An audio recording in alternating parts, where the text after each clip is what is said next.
Hello and welcome to today's episode of Talk on Things and Stuff for Tuesday, March 9th in 2021. Today we're going to indulge in a little bit of kind of my own personal fascination, and that is in the world of the online battle between ex-Mormons and Mormons. You know, you have these clash of minds that come together, and usually it's on the battle line of a Mormon critics versus a Mormon apologists. And it's really easy for us who have left the church, who are very interested in the problems of the church, the damage, the harm of the church, to see those people who put their names and their lives on the line defending the church kind of as this, you know, they're like the bad guys, and it's really easy to, they're just, they're willing to lie, to say whatever they want. All they're really interested in is just really defending the church. And it's very easy, frankly, to almost dehumanize critics or defenders of the church when you're a critic of the church. And it's one of those impulses that I think draws from the tribalistic nature of us as human beings. And it's one you really kind of have to fight. And you have to remember that the people who themselves are defending the church have complex stories. And in many cases, they're acting from the most sincere and best part of their heart and their conscience. And in some cases, their story may change, their perspective may change. And it is certainly fascinating, particularly for those of us on the outside, to know what it is that happens, what it is that changes or clicks in the mind and the heart of a defender, an apologist of the church, that allows them to see things and, again, put their name and their voice on the line for being perhaps a little bit more critical, more frank, more forthright about the church itself. And when I first appeared on the scene, in my own journey outside of Mormonism, a lot of different names, a lot of different YouTube channels kind of would blip on the radar. And one of them was this thing called That Mormon Boy. This was in the early 2010, when I first noticed it was probably around 2014, but videos had been made for a while, and they were really slick. The production quality was fantastic. That Mormon Boy character who was the one giving voice to the videos, he was attractive, young. He was of the demographic of the young single adult type person, but was talking about issues in the church in much more frank and straightforward a way. And a lot of people wondered if this was probably maybe one of the church, secretly sponsored things. And it kind of made a splash. And over the years, things changed a little bit. And more recently, I noticed that the channel started having some new content that took on a very different flavor. And we're going to learn about the person behind that video and that channel today. And so that's kind of the theme of today. So I want to introduce Nathan Rio. Nathan, can you hear me? I can, my friend. All right. Can you hear me? So I can. Okay, good. Hopefully you got a little bit of that introduction. That was good. That was good. To everybody watching. This is That Mormon Boy, a boy no more. Yeah, I'm a full-grown man now. Yeah, that moniker. We can talk a little bit about what went into that, but I got to tell you, there were, I remember when your videos, particularly the Blacks in the Priesthood video, because that was an issue that was very close to my heart, and you released that video, and it was infuriating, honestly, because you have. Yes. You have a member of the church. Infuriating for you personally? Yeah, well, yeah, I think it was. Yeah. So I can understand what was some that. of the other feedback? Like, I guess let's start back because I'm a terrible interviewer. So I'll just jump from place to place. This is good to know. I'm glad I'm talking to you. I didn't know this. That you just sprung this on me right now, and it's fine. But I didn't. I know it elicited that type of response, and. I've always thought it would be really interesting if I could talk directly to the people that it elicited that response from, because I think that would be an interesting conversation. So yeah, let's go ahead. All right. Well, first, before we get there, because I think that is a great place to go, tell me a little bit about your background. Like, what was it that, I guess, how'd you grow up in the church, or what was your first connection with the church, and what got you to the point where you were like, I'm going to put my face out there in defending these things? Oh. Well, there's such a long story there, but I joined the church when I was 15. We hated Mormons, and I came from a broken family, and I had been homeless, lived in a homeless shelter with my mother, and had a very abusive, really crazy childhood, which is a whole nother story. But I grew up without a dad. And then I started getting really spiritual around the time of like 12, 13 years old. And I have no idea, but this rapture in me, I think it happens to some young boys. And maybe that's why I was drawn to Mormonism, the whole Joseph Smith thing. I don't know. I really related that because around like 12, 13, 14, I started really needing to know spiritual things, and I got really weirdly, awkwardly passionate about religion, like super awkward. It made me almost not get along with my own age group because I was so spiritual. It was very strange. I was a very strange little boy. Now that I'm talking about it out loud, it sounds like autism or something. I don't know. I've always wondered if I'm on the spectrum. I'm not sure. But anyway, was there any seed of that interest in particular, whether it was a religious experience in a congregation or an influential person in your life, or was it just the need for something to hold on to? Go ahead. Probably my hippie mother. The church, the church became my father figure, and that's where I was going with all that. Oh, okay. I needed every boy, especially when there's an extremely broken, abusive childhood.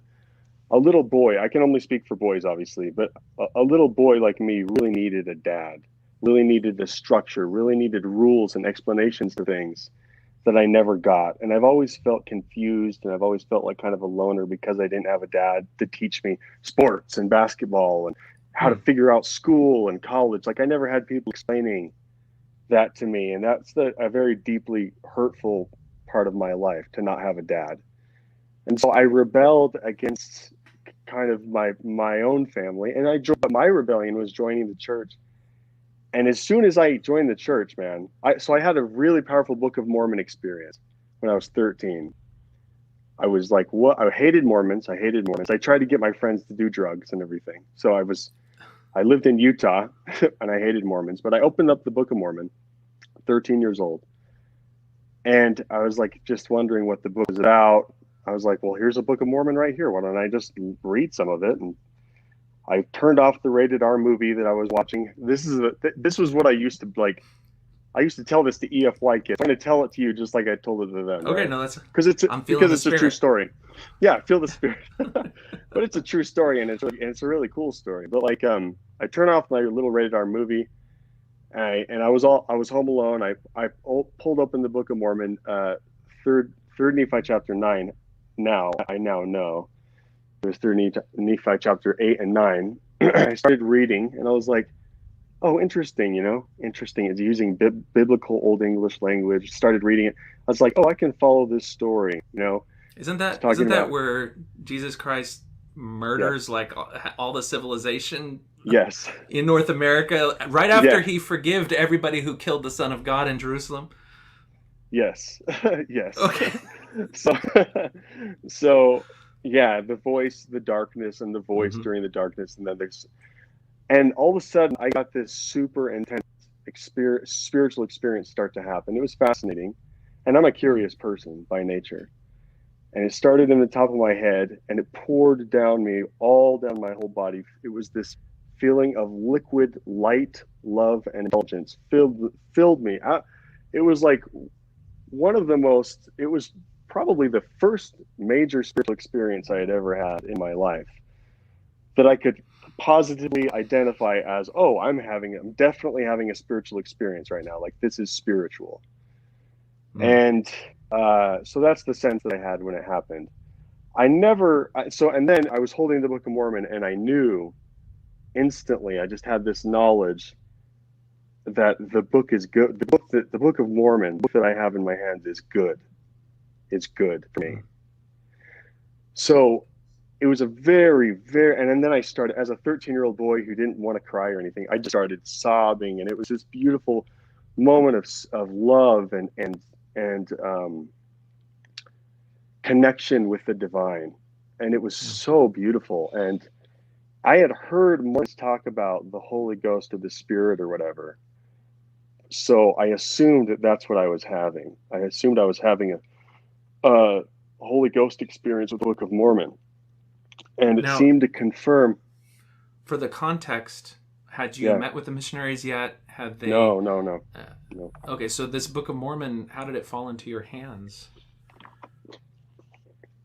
My dad, who never lived with me growing up, he stole me away to California and baptized me when I was 8, and then he gave me a Book of Mormon, and then he dropped me back Oh, off okay. in Utah. Did this play into your hatred of Mormons for Yes, yes. a few years? Okay. Yeah. And so he dropped me back off in Utah. I was now a member of the church. I didn't even really know that I was. Now a member of Mm. the church, and I have this Book of Mormon with a little gold name printed at the bottom. Mm-hmm. I have one Nathan too. Rio. Yeah. It's Yeah. beautiful. It's like this beautiful feeling. So that was, that sat on my shelf for years, and then I was like, I pulled it out, looked at it. It was the ones with the Fitzgerald paintings in it. What's that guy's name? Mm-hmm.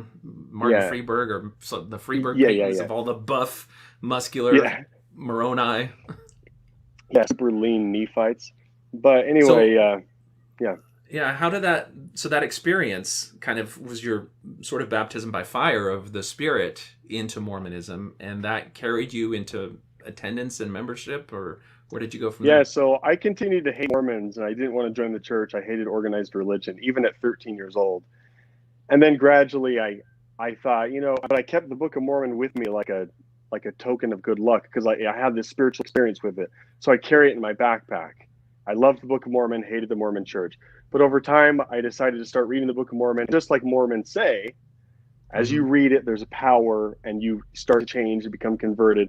And that happened for me.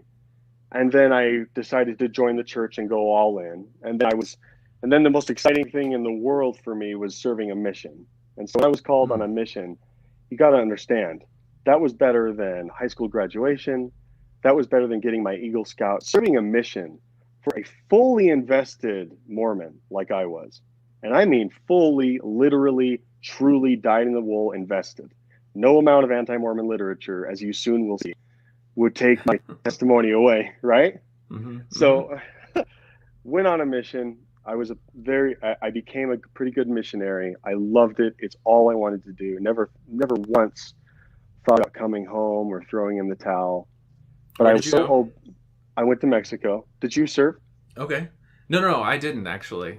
Oh, okay. Did you leave Yeah. in your teenage years or something or what? No. I left as a middle-aged man, around Middle-aged 38 man. years old. Okay. Yep. I was posed with the choice of going on a mission or getting married and going into medical school because I'd already finished college, and I chose the latter rather than the former, and just figured that was my mission. Yeah. Okay. Did you actually, are you a doctor? Yeah. Oh man. I I wanted to do be a doctor. radiology, so I Oh, sit in my closet. yeah, so you're one of those cool doctors that actually is fun to talk to. I worked in Yeah, but the you don't hospital. want to have a heart attack in front of me. That's the only thing. Yeah, that's cool, man. That's really cool. I tried to be a doctor, but that's a whole another story. But anyway, Mhm. I served a mission, and this story is really important. So I'm in. It's towards the end of my mission, and at this point I'm a very successful missionary. I'm a high baptizing missionary. People look to me as I was never an AP or anything. I wasn't even a zone leader, but I was the most obedient missionary in my entire mission, and everybody knew this.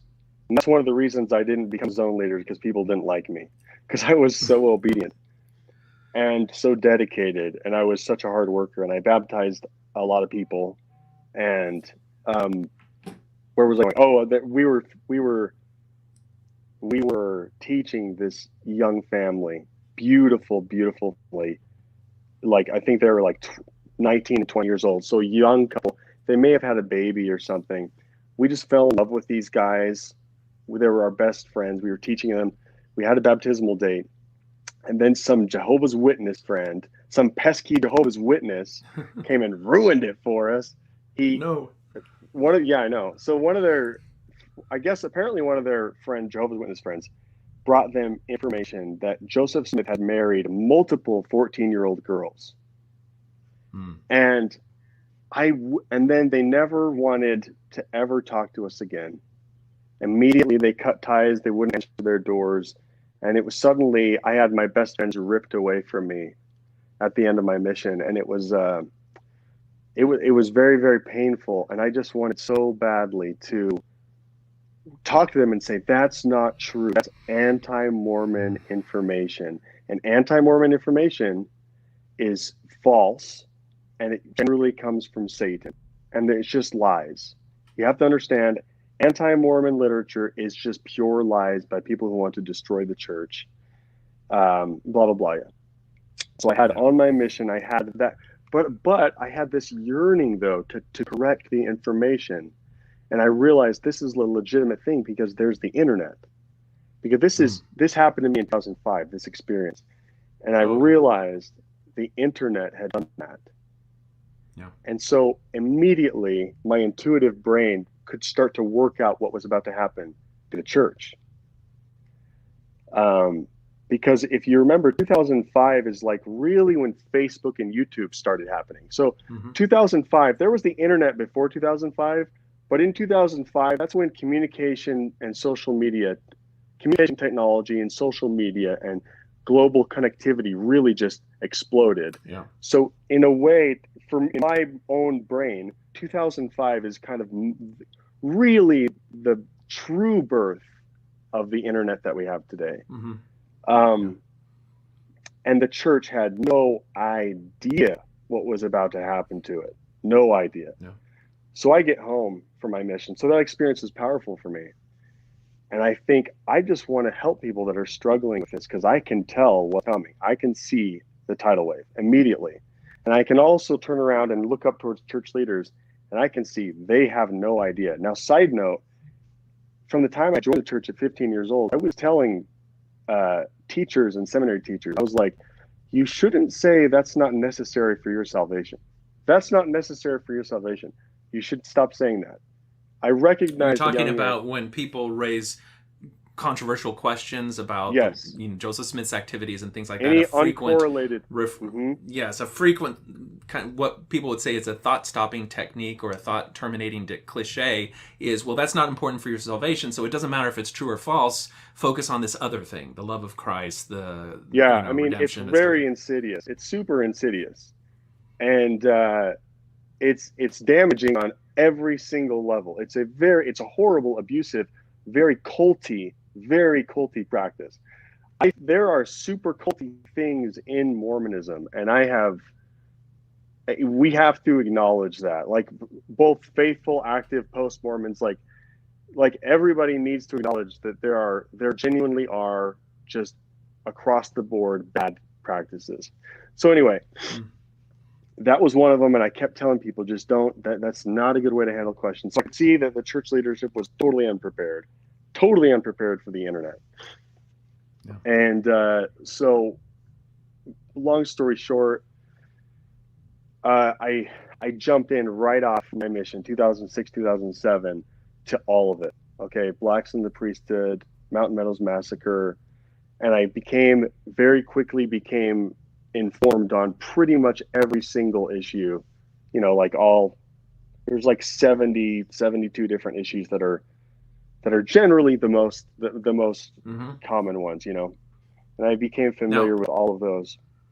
What was, when you decided to study the polygamy issue and you had this first experience with anti-Mormons, how did that hit you when you did that research and you're like, oh, he did marry multiple teenagers? So, gosh, there's so many fun ways that we could take this, but the guy on my mission wasn't an anti-Mormon. He was just a Jehovah's Witness sharing true information. So he wasn't an anti-Mormon, but to me he was. To me he was. The truth is there are no anti-Mormons. I think that whole thing is a huge, gigantic lie, like a horrible. It's just a horrible warlike practice that we need to get away from. Sorry, what was the question again? When you did do your research on the polygamy question, polygamy. Already having had the experience of that one seed of what you thought was an anti-Mormon lie, destroy someone's pathway into the gospel. How did you encounter that information or reconcile it when you first studied it? In my experience, the most disturbing thing in church history is Joseph Smith's polygamy. And that's I'm giving you my opinion. I think the testimony destroyer, the real worst, most crushing information that I ever came across that totally caused me to not only lose my faith, but hate Joseph Smith with all my heart. Was the Fanny Alger story, was how he treated Emma, the lies he told to Emma, the fact that he went around from 1831 to 1843 for about 12 years, because scholars and historians and Brian Hales think that he received the polygamy revelation in 1831 or thereabouts. And then in that same year, 1831, he proposed to a 12-year-old girl. I forget her name. He didn't propose to her. He said, "One day you're going to be one of my wives." He said that to a 12-year-old girl.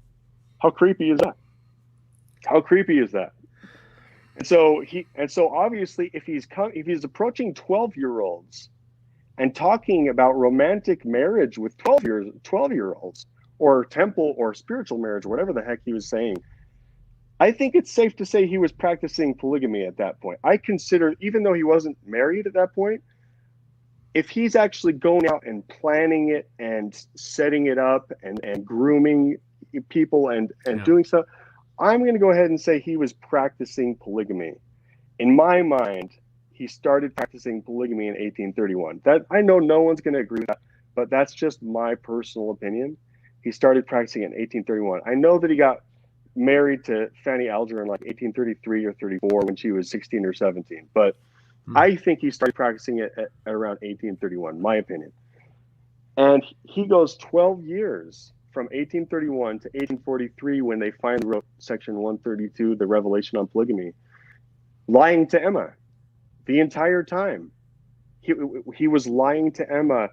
And your listeners will please correct me on this or fact check me on this, because I might get this wrong, but I recall like several major lies that he told to Emma about polygamy not being sexual, when in fact it was. I mean, he had had sex all the way since Fanny Alger. The point is, that was disgusting and blew Joseph Smith apart for me. Especially when I realized it was all true. Like, I thought, well, surely this has to be an anti-Mormon spin. Surely this has to be just we're looking at it wrong, or something's not right. And I kept studying this source and this source and this source. I have a 10 by 10 rule. Whenever you're studying something that challenges your fundamental basic beliefs, you got to study it at least from 10 different perspectives and study good sources. Mormonism, being a Mormon apologist, actually taught me some helpful things. But like, that one crushed me. Yeah, the polygamy, polyandry, the, Nancy Rigdon story, the Lucy Walker story, Helen Mar Whitney Kimball Smith story. They decimated me. And polygamy was the final straw for me, that I was just like, I cannot have faith that this man was a prophet anymore. I can't explain the Book of Mormon. Okay. Was that a subject that when you said, okay, the church needs to put an online defense of some of these criticisms, did you jump to the polygamy subject first for your research and treatment, or was that one you kind of held off a little bit and, well, let me tackle these other things that maybe I can have a handle on first? I held off because polygamy was too painful, and I never made an apologetic video about polygamy because I knew that there's no part of me that could have spun it or defended it or made it look good. And you know what? Now let's come full circle to the Waxen Priesthood video, because okay, so time-wise though, I want to make sure we do this. So you're talking about 2006, 2007. YouTube was now a thing, and a small thing. Yeah, your channel at first was not That Mormon Boy, right? You mentioned that there was a prior channel where you did your first videos. Yeah. And those are not online anymore, is my understanding. I haven't been able to find anything on them. I don't even know where they are. I don't even know if that channel exists anymore. But it was like, Okay. yeah, it was like 2007, 2008. And I was Okay. featured. I started to get lots of traffic, and I was featured in Deseret News and stuff. And there was only a couple apologists on YouTube at the time. Stephen Smoot was one of them, actually. And Really? we were like, me and Stephen were like the young ones. And then there were like 6 or 7 other channels doing apologetics. But apologetics back then was like a ragtag group of like kind of like rogue warriors online. It wasn't organized or funded. Does that make Right. sense? Yeah. It was No, like and it Bigfoot was researchers. It was just like no, we're gonna just get to every... Bigfoot. We're gonna get to Bigfoot research soon enough. Okay. But because I know your name pops up there. But no, that was one of the things I think. Okay, so you had an initial foray into YouTube videos. Yeah. And then there was a little bit of a break. And if I recall right, some things happened in your life. What happened in that gap before you hit kind of with a splash in the early 2011, 2012 era? Oh, okay. Well, I had a faith crisis, and I left the church. I lost faith when I was 25, and then I left. I never took my records. I never took my name off the records, but I left for all intents and purposes. I'm just done with Mormonism. I'm an atheist. I can't take any of this. If Mormonism isn't true, other religions are equally stupid and based on, the flood and Noah and Adam and Eve being 6,000, 7,000 years old. Christian young earth creationists are just as stupid as Mormon. I was very negative. I was very negative towards Mormons and all religion. And I became an atheist, and it was excruciating to lose my testimony. Excruciating. Yeah, and I guess you said that there's like rumors around that I was like selling my oats and getting into drugs. And I went crazy. No. The only rumors that are out there are from your own video where you talk about it. That's true. You're the one spreading those rumors. That's true. I am the source of those rumors. But I did have a moment where I was like, the law of chastity, I'm done with it. I'm done with this. I'm done with that. I'm done with everything. But I still never got into drugs or anything. But what happened is that became so messy. I lost my health. I lost my sanity and emotional stability. I started then suffering with severe depression and anxiety. I started really bad. Just my life I stopped sleeping. I couldn't sleep anymore. I mean, it was such a deep, painful, spiritual, emotional fracture that just taken place, losing my faith. And I'm a super Mormon. I'm not the type of Mormon to lose your faith. I'm righteous. I have the Spirit with me. I do everything. I'm 100% true, blue, sincere, and honest in all my dealings. I'm 100%. This shouldn't be happening to me. And so, what should you do to prevent it from happening? Well, let's just be more obedient. Let's just go to the temple more. Let's just pray more. Let's fast every week. So I had this crazy like malfunction, like robots shutting down and exploding. And like, I'm falling apart. My life is spinning out of control. I was a cameraman for Channel 5. I couldn't sleep. You're describing I stopped eating. The religious scrupulosity cycle that happens when you have people who are so invested in the religion, and there's something about their personality and their commitment and devotion to the church that it creates this intense need for it to be true and for the practice of the religion to occupy every space of your mind, every corner of your life. And when you have that level of scrupulosity and devotion, when things start to fall apart because of you've acquired knowledge that you can't reconcile, the damage is almost even worse than somebody who just takes a very non-committal approach to the church and Yeah. doesn't really integrate it into their identity. So I think there's a Yes. lot of people, myself included, who can absolutely relate to what you're talking about. The loss of sleep, the feeling of anxiety and existential dread, the loss of all of the comforting, secure certainty of the church throws you into an existential crisis. And during all this, you're being guilted by church leaders, because I kept going to church leaders and telling them about my doubts. And that's the other issue about them shaming you while you're going through this spinning out of control, darkness, completely lost and alone. Everything's crashing down. They're kicking you and beating you up, thinking that they're helping. They think that they are punching Satan out of you and bullying you back into shape. But they're literally doing exactly the opposite. They're kicking you down the hill harder and further, and you end up spiraling down. Like, let's look at it as someone sliding down the side of a hill. It's a very dark space to be in. It's wet, it's slippery, there's sharp things, you're sliding, you're out of control, you can't stop. And your own team is rejecting you. Meanwhile, all the ex-Mormons and anti-Mormons and stuff, they're also launching things at you, telling you you're an idiot for still being in the church. And so you're being abused and criticized from without and abused and criticized from within. And it's the perfect recipe to just like destroy someone's personality and identity. Yeah.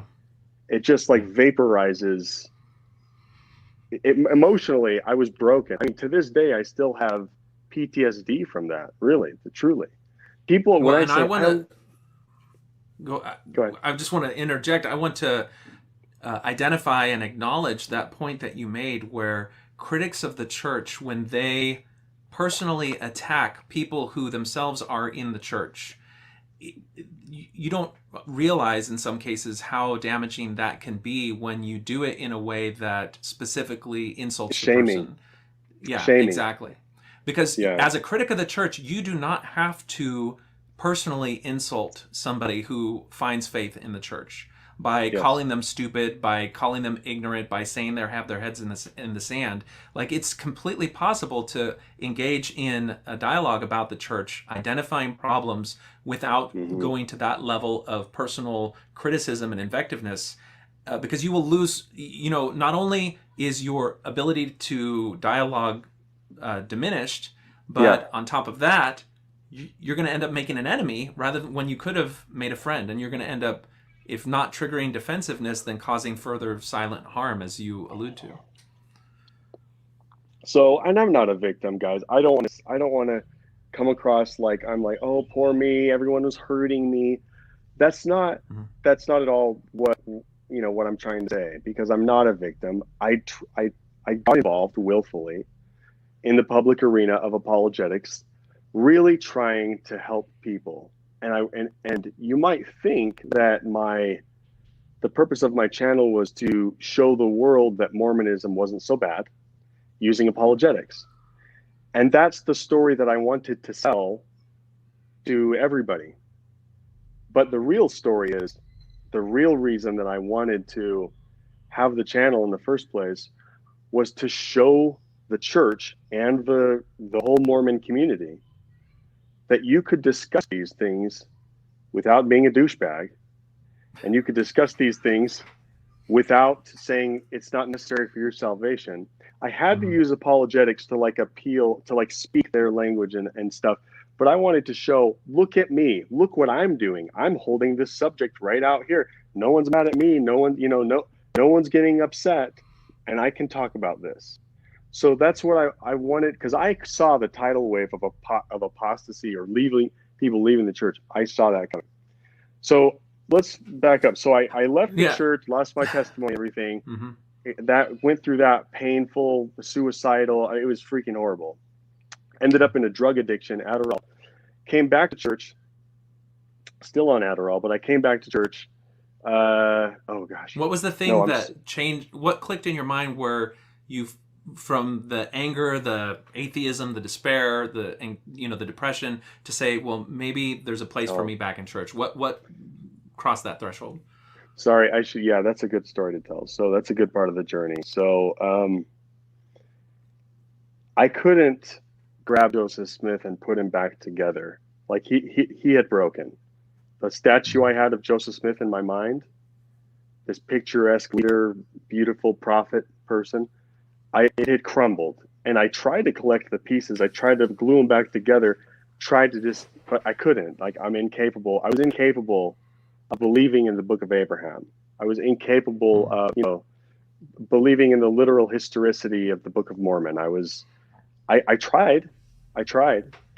But what did allow me to regain some of my spirituality is actually studying the spiritualism of Mormonism and the theology of Mormonism, and not so much the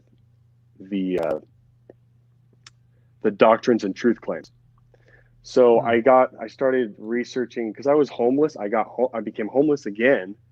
Oh my gosh, it was such a hard time. I lost my job as a KSL cameraman because I couldn't sleep and I couldn't eat, and my brain was malfunctioning, and I wasn't able to fill out my time card at work. So they literally fired me, and now I'm out of school. I got fired. I'm homeless. Like, oh my gosh, losing my faith in the church literally caused my brain and my body to just shut down. It was horrible, and it was so scary for me, and I had no idea what to do. And eventually I read all these books on the atonement by Brad Wilcox and Tad R. Callister and Bruce Hafen and Stephen Robinson and a bunch of like LDS authors. And I realized that there was this whole other Jesus that I'd never been taught about. And it was like this whole other Mormon Jesus that was like way kinder and way far above the Jesus that they were teaching us at church.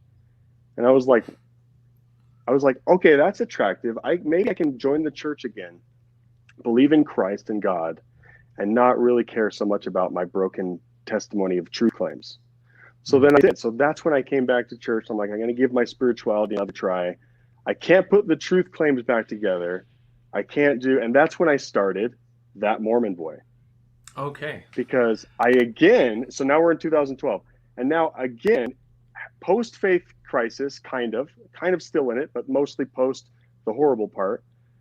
I thought, I want to talk about these things publicly, damn it. And I want to make it comfortable for people to talk about these things. And I knew I couldn't do it going through an anti-Mormon critical lens because it would go over people's heads. I needed to speak to Mormons. I needed to speak to the community and say, I'm not hurting you. I'm not an anti-Mormon. Don't be scared of me. I'm not a boogeyman. But let's talk about these things, and I'll do it in a loving way. And you can see that it's not going to harm you. So I have to talk about these things, And so I started talking. This is the remarkable thing. So, I posted the intro to this video, and somebody commented before we ever started. They're like, dude, you think this guy is actually being honest and forthright? I mean, look at the video. He's still like, distorting reality and everything. But I think what you have to do is you have to go back in time to 2012, and you have to realize that, people were not openly discussing from a position of faith in the church. They were not acknowledging these things as frankly and openly as on one side, and then on the other side, they were also not allowing and giving space for people who had these questions to feel like they could keep their dignity and still be considered good people. That's crucial. For having these questions. And the way that you brought those two things together in your approach to these issues was very effective if you look at it just from a strategic standpoint of how is the church going to handle these issues and have a way forward. And all of the things that the church is doing now are drawing upon that type of work that you pioneered in your initial apologetic videos. And that, to me, what was so powerful about that, even though they were extremely frustrating to me, that was a big part of it. I almost made an apology video. It was like a part 2 of Blacks in the Priesthood, because I was very disgusted with that video. Even making it, I was disgusted with it. I hated saying that Blacks in the Priesthood was just a policy, or the priesthood ban was just a policy. But I had to say that for a Mormon audience, for them to understand the discussion, the framing of the discussion. They had to understand, church policy, history, phrases. Like I just knew how Mormon minds worked, and I needed to grab the discussion and talk about it. And I knew I had to talk about it like this for them to feel comfortable in the space. I did not like. I knew even when I made the video that the priesthood ban was not a policy. It was a doctrine. 100%. 100%. It was a doctrine of the restoration. It was, anyway. So, they're even making the video. I understand why someone would get angry.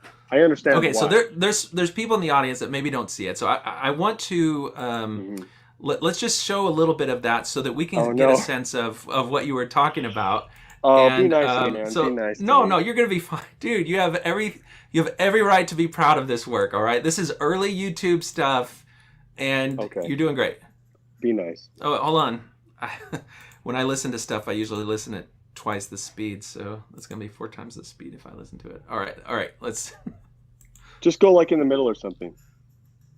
Okay, hold on. I have to share it because I don't think the audio is showing up. So I have to share it in a particular way. Give me just you want to show the intro music. Okay, man, I have to mean, share dude. audio. What? No, Okay. This is good stuff. All right, so yeah, that's off. Okay, here we go. So add to stream. Boop. All right, let's see. Verify that you can hear the audio.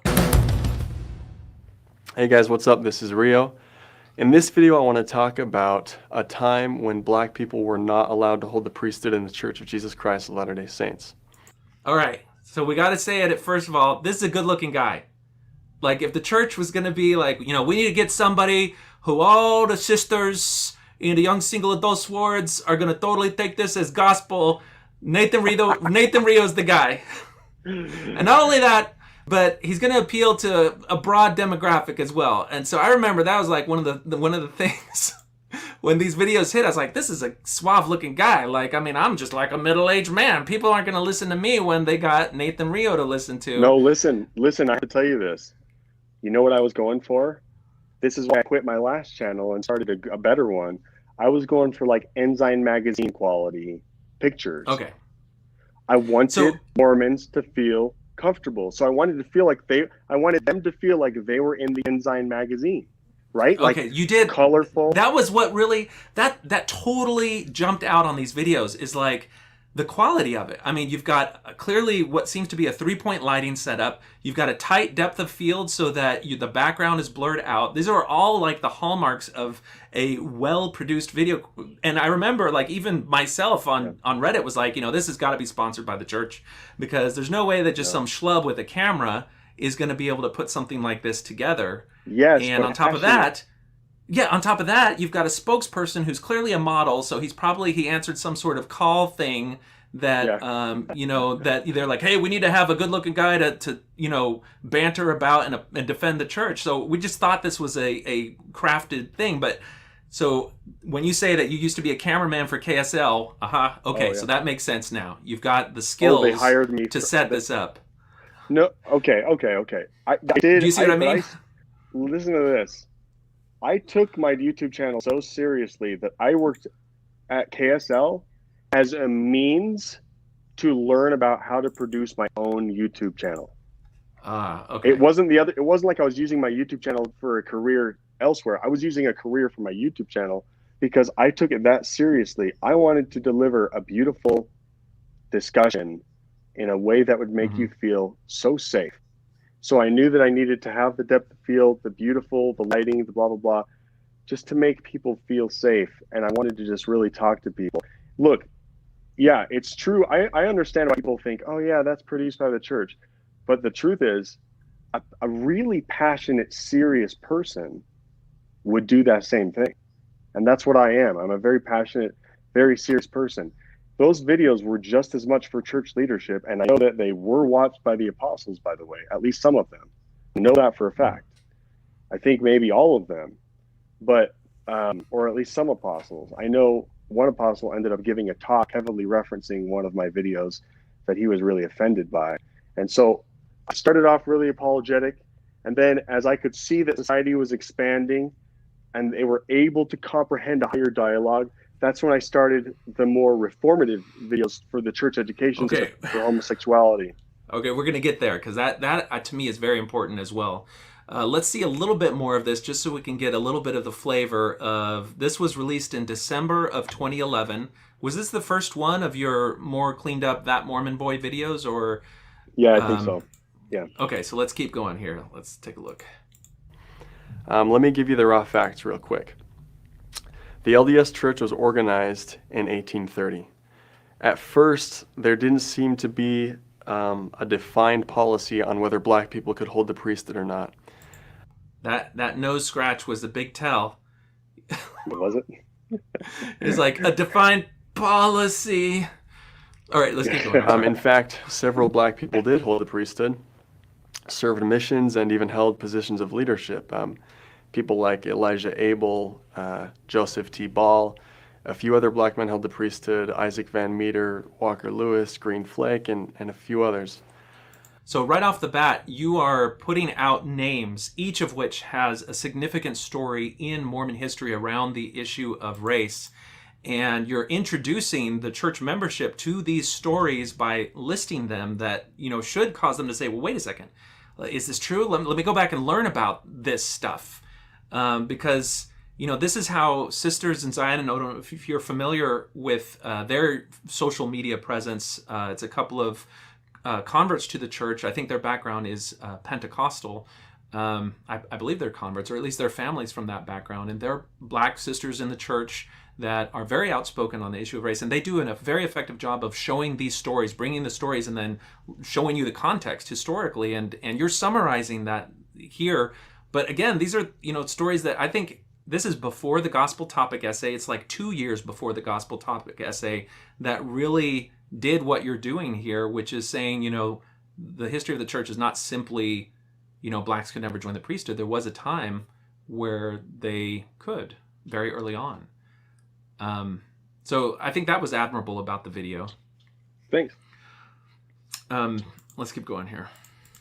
But about 20 or 30 years after the organization of the church, there seemed to be a gradual policy shift based on what I've studied. And eventually, black people were barred from holding the priesthood. And that priesthood restriction lasted until 1978, and when it was lifted, and all worthy men in the church could hold the priesthood. All right.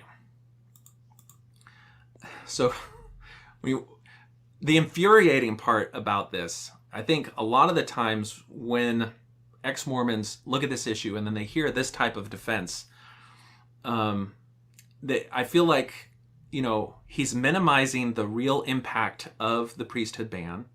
It was very clearly tied to a speech given in 1852 by Brigham Young to the legislature, where he at once endorsed Utah as a slave territory and taught that blacks would not get the priesthood till after every white person ever got the priesthood. Until the resurrection, or until the coming of Christ.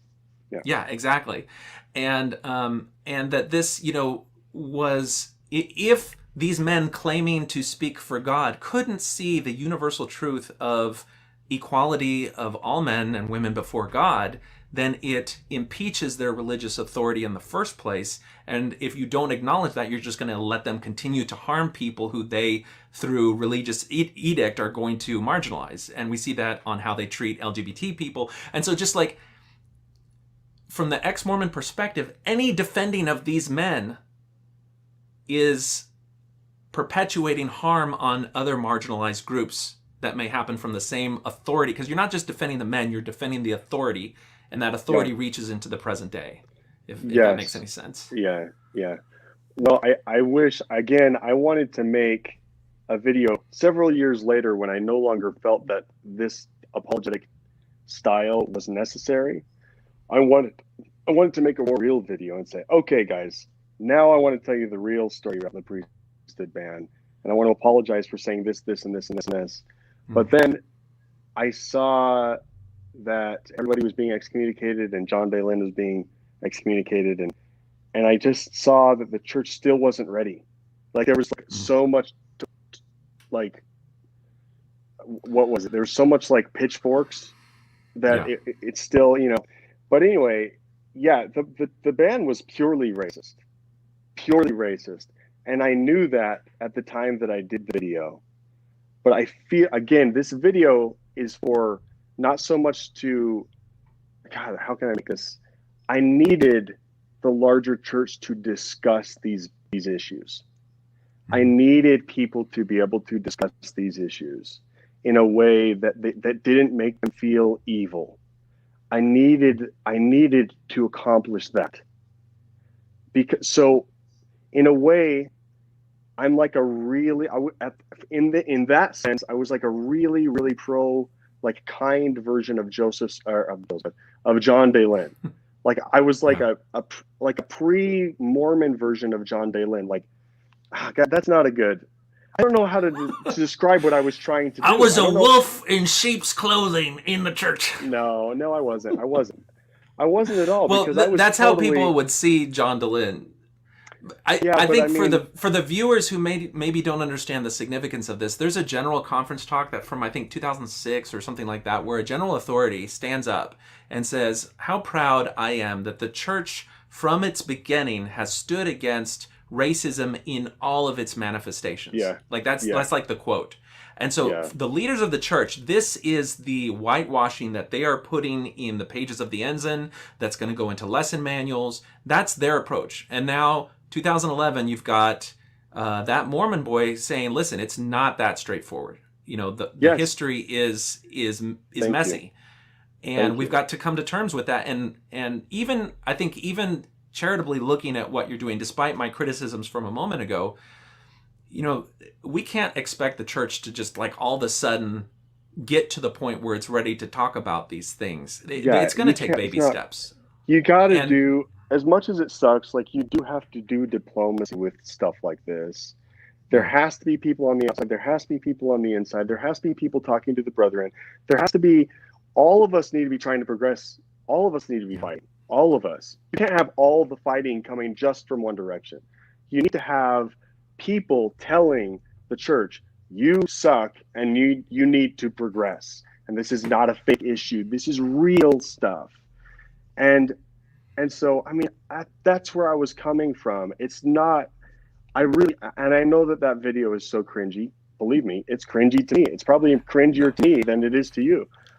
But you got to understand what I was authentically trying to do. And I think that I am going to toot my own horn here a little bit. I think that I had a big influence on some of the policies that happened from 2009 to 2020. And I think that I'm a big influence for why the Gospel Topics essays ended up. I mean, I wrote letters to general authorities pleading for Gospel Topics essays. And I pleaded for Gays and Mormons website. I was one of the reasons, I would like to think that I was one of the reasons that the Gays and Mormons website went up. Do I think it's a great website? No. But I want them to start realizing what they're doing, I want them to help people, because I knew how painful it was, and I knew a lot of us were drowning, and I just needed the church to wake up a little bit to it. It's a really weird headspace that I was in, but I felt I had to do it. I felt compelled. All I could think about was doing that. And it was just I think there's a couple of things that you bring up there that are worth exploring. Number one, just to be sure, when we're seeing this this person talking to the camera at this time, you've lost literal faith in the truth claims of the church, and you're defending it as a spiritual community that can find meaning in its history, warts and all. Meaning that can be inspirational. I'm not trying to defend it. I actually specifically kept telling myself, I don't want to defend the church. I never want to defend the church. I don't think the church should ever be defended. But what I wanted to do was give people a taste, a sample, and say, this is what transparency looks like. A little bit of transparency looks like. Obviously, those videos aren't totally transparent because they're like 10 minutes, they're like 9 minutes long or whatever. Yeah. But here's what it looks like to practice a little bit of transparency. You have to understand, just like you pointed out, it's essential to understand the culture of the time. But looking back at 2020, 2021, we're like, oh, that's stupid apologetics. But at the time, you were not allowed to talk about these things even, I mean, so much has changed in a decade. It's bizarre, you know? Yeah. And when But you're talking about the changes that need to happen, I think the ground level change is just the ability to talk about these things in the open. yes, Like thank once you. that is what, because that is the space both for faith and for doubt. And frankly, faith doesn't mean anything if you don't confront the doubt. Thank And you. so I think that absolutely keeping that space open. And when you said you weren't trying to defend the church, I'm like, well, wait a second, this video is defending the church. But I think the thing that validates what your claim is later on in the video, we're not going to watch the whole video, but there's a point at which you say, listen, the fact of the matter is that at some point the ban existed, and your brain is thinking, okay, now he's saying that the ban existed, now he's going to defend the ban somehow, but you don't. You basically just say we have to acknowledge that fact and see what it means and be brave enough to discuss it. And so I think that theme of that motive, it's a little more subtle a point, frankly, than I was able to perceive when I first saw these videos.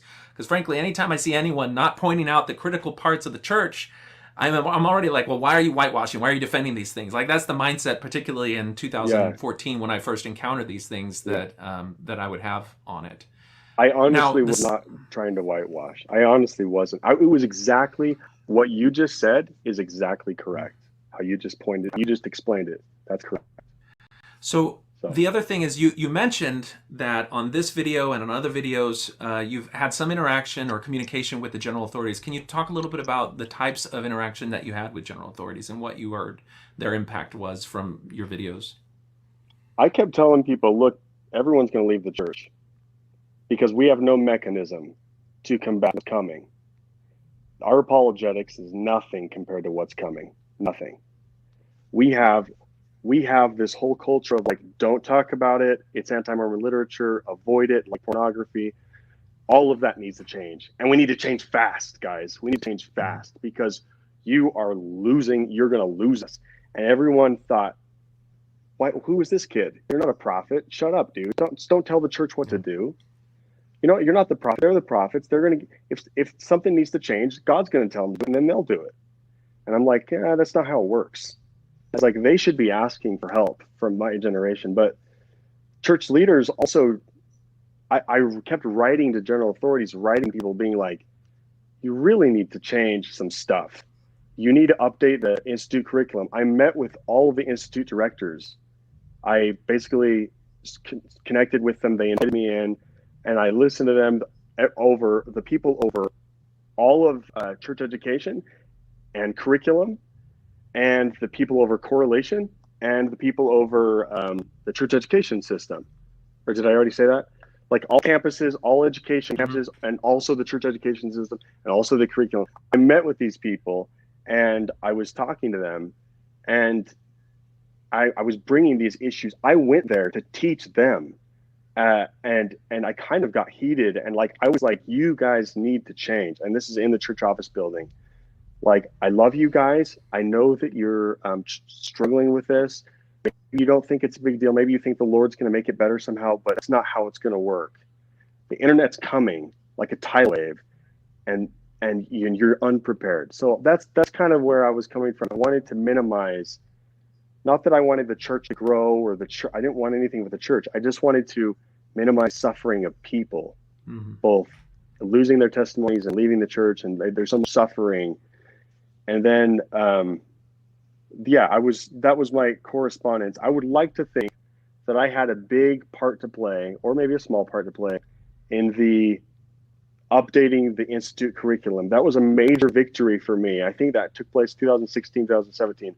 And I had been petitioning and releasing videos, and like the institute curriculum sucked so bad. And so I feel like I did some good. It's completely unnoticed by everybody but God. I think, like, I feel like it's a big victory for me because these things, they had to be talked about. And I would, just like you said earlier, I think the work from people like me, I think the church is building off of it. And I think that they are a lot more in that space now where they're willing to talk. They're still stuck in apologetics, though. I don't know when that's going to end, but that needs to end. You know, it's horrifying where they are right now. But at least they're finally like, okay, we're totally going to talk about this. You know, at least they're finally there.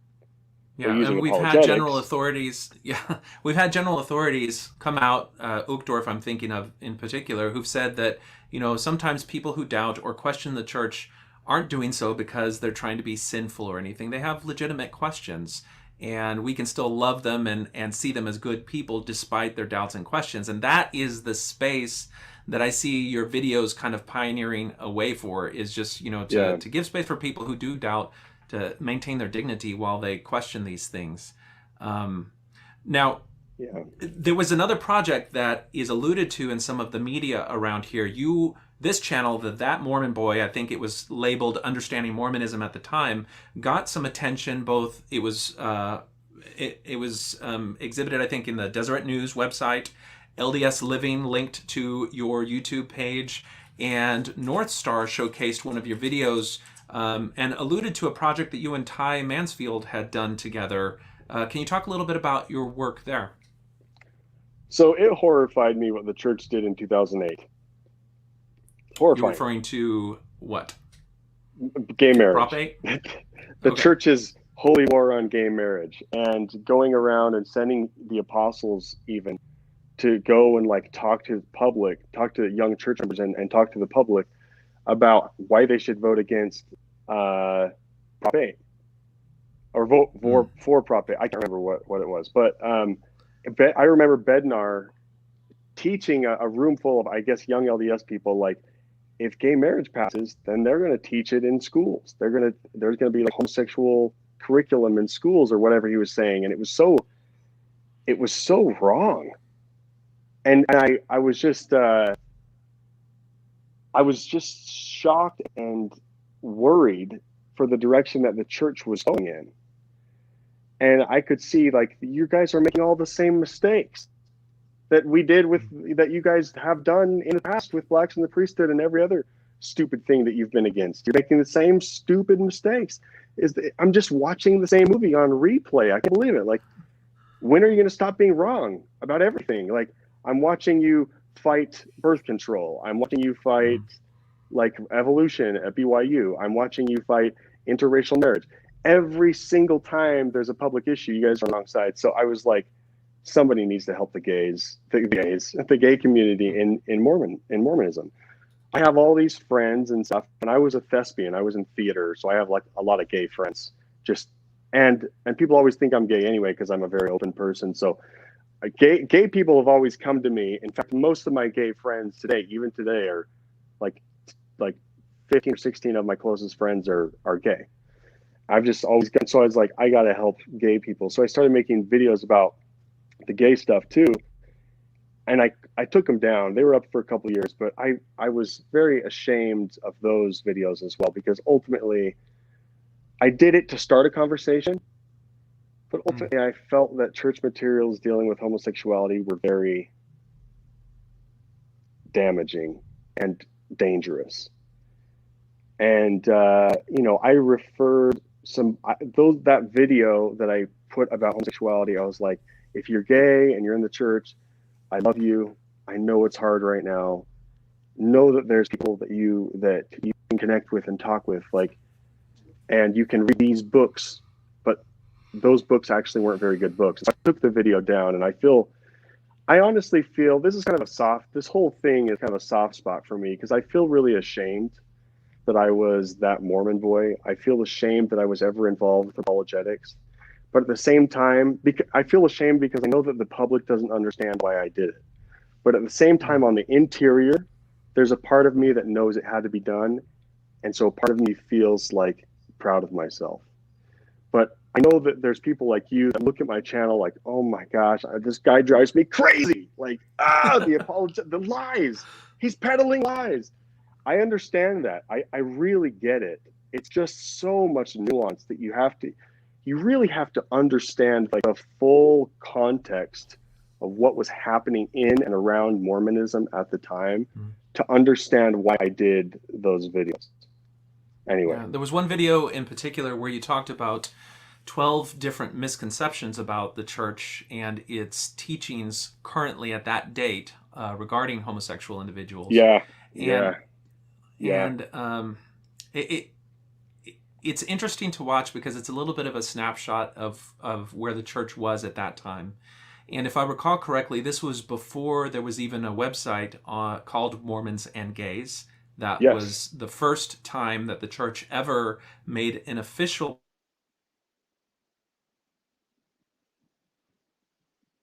proclamation that homosexuality was not a choice born of iniquity, but was in fact something that was part of the innate nature of some people. And that was, a huge threshold for the church to get to, but it's kind of the discussions that you start in that channel are part of it. And for me, the most touching part of that video, though, is when you get after those 12 issues and you talk about some things that that you feel it's important for people to understand when considering the issue of homosexuality in the church. And you bring in a quote from Josh Weed, I believe, who I think is another person that has had this conflicted history with the church using his story or him putting his story there in a way that may, even though it was initially done out of good intentions and struggling with the real reality that a lot of people face, in some instances could be weaponized against other people who were dealing with homosexuality in the church in terms of, can mixed orientation marriages work? Is this something that we can do or should hold up as an ideal that other people can then be pointed to? But the point you made didn't have anything to do with that. It's that when we express love for homosexual or non-conforming people in our life, we don't have to put a but at the end of expressing our love for them and then point out differences between what the church teaches and who they are. And that mode of relating to non-conforming people in your life as a Mormon is the type of example that Mormons really needed at that time, because there were a lot of people who, when a family member came out, that was it. The church, well, all we had at that point was Elder Oaks, I think, saying, don't make us accept your partner. Don't invite them into the home. Don't do, that's kind of what the leadership was doing. Don't expect to walk with us in public. Yeah, exactly. And then here we have that Mormon boy saying, these are people that are absolutely deserving of every measure of love and acceptance that you would give anybody else in your life, period, without a but. And so that was a really powerful part of the message, I think, the last part of that video in particular. And I think that was the video that kind of got Northstar put it on their website. And that's where I have conflicted feelings about it, because I know Northstar, it was very important in the lives of a lot of people trying to reconcile the reality of homosexuality for themselves or their loved ones.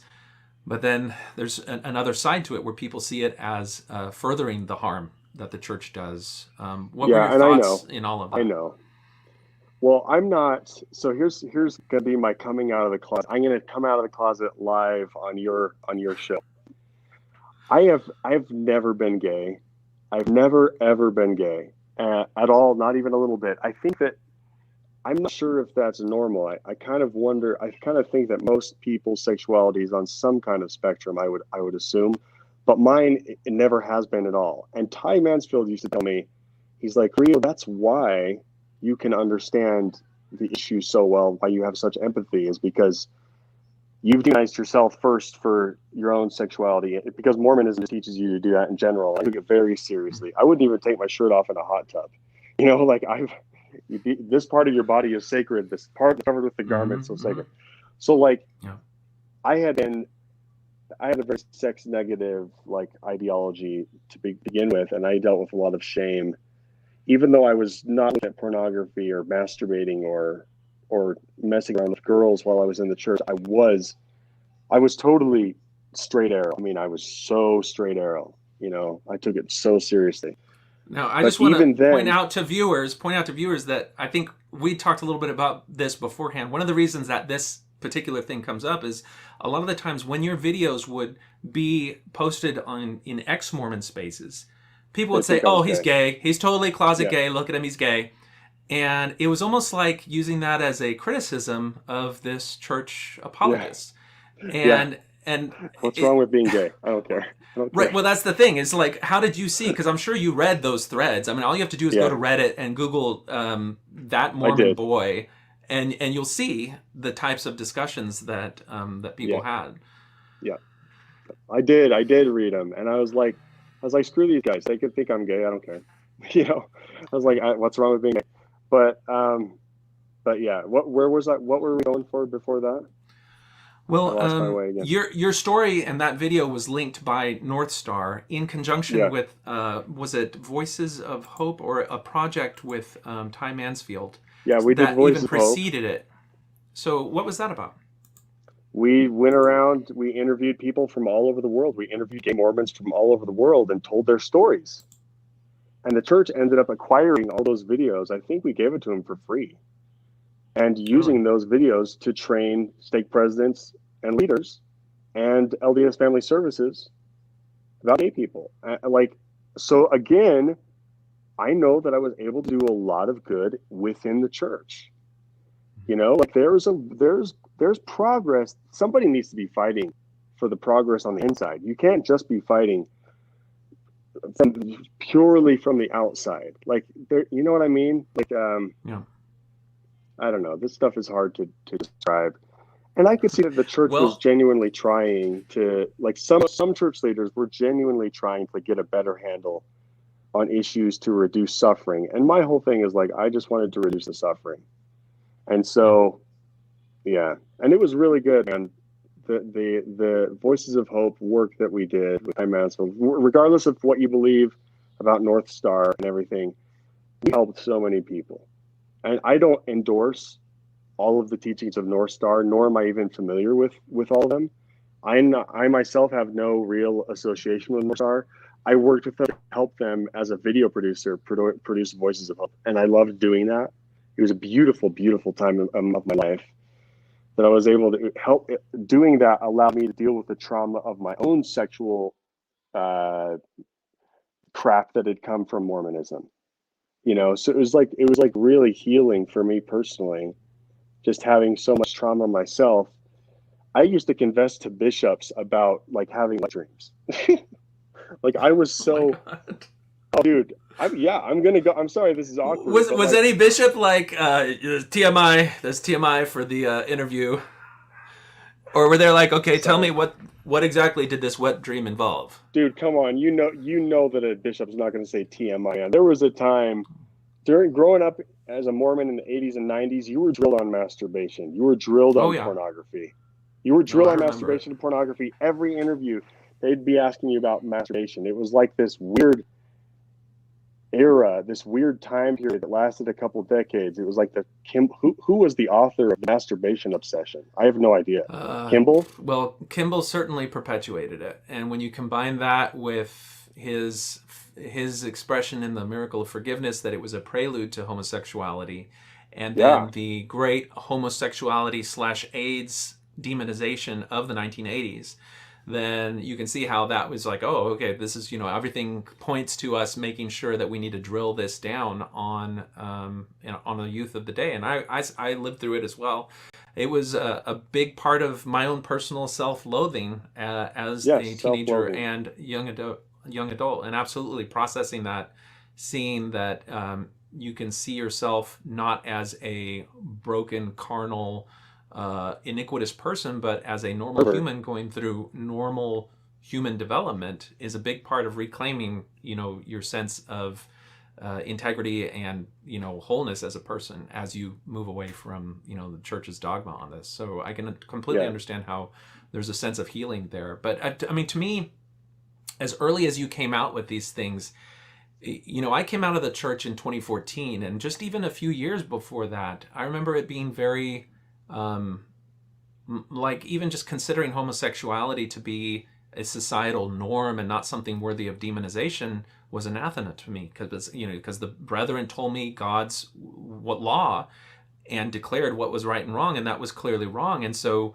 anyone who was defending it was clearly just acting in Satan's power, and this is the great battle that we're in. And it's just like Yep.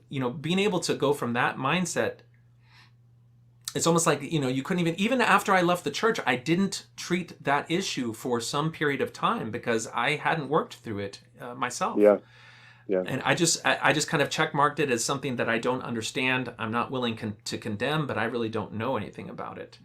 And this is even after, going through medical school, being an employee at various jobs. I've worked with gay people, and I could see in my own life experience that there was nothing different about them as humans, as individuals, that they were absolutely deserving of every measure of dignity that they could be entitled to. And so it's so easy to see. It's so easy to see. Yeah. God damn it. And it's just, yeah. So to have somebody like you, I mean, there's something, if you're just going to defend the church in private conversation, that's one thing. But if you're putting your face, your name out there, saying something that is really moving the discussion forward to a more open space of acceptance and love within the faithful confines of the church, I think that's important. And I respect you for doing that at that time. And certainly the church has followed suit. Is there any way that I could do a bathroom break real quick? Yep, go right ahead. I'm going to. All right. I'll let you have a break now, but you have to give me a break in a little bit. And I'm going to take the audience on a journey through Nathan Rio's Reddit presence while you do that. Okay. So, all right. Let's see. So let's see what else we can find here. Okay. So when he gets back, we're going to figure out that if you, let me hide this, and we're going to stop screen, and then we're going to share this. Okay. Because this is really interesting. If we add this.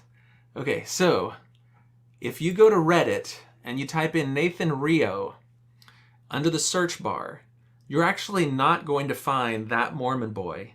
What you are going to find is a bunch of links in about Bigfoot. Because, and I got to ask him about this, at some point, he got involved in the Sasquatch Bigfoot hunting online community.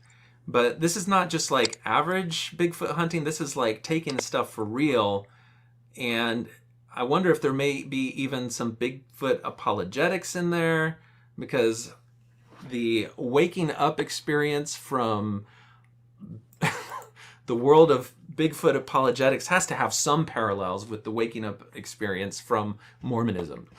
So in the meantime, let's see what other comments or questions we've had from our audience. Captain Obvious says, the fact that the church didn't see this coming kind of speaks to their non-prophethood. And when you talk about the impact that the internet will have, particularly people sharing documents from church history, conclusions from church history, and how that would affect the faith of the members, I think there's a strong argument to be made that that is something they did not foresee, and they kind of got caught with their pants down on it and had to play catch up. The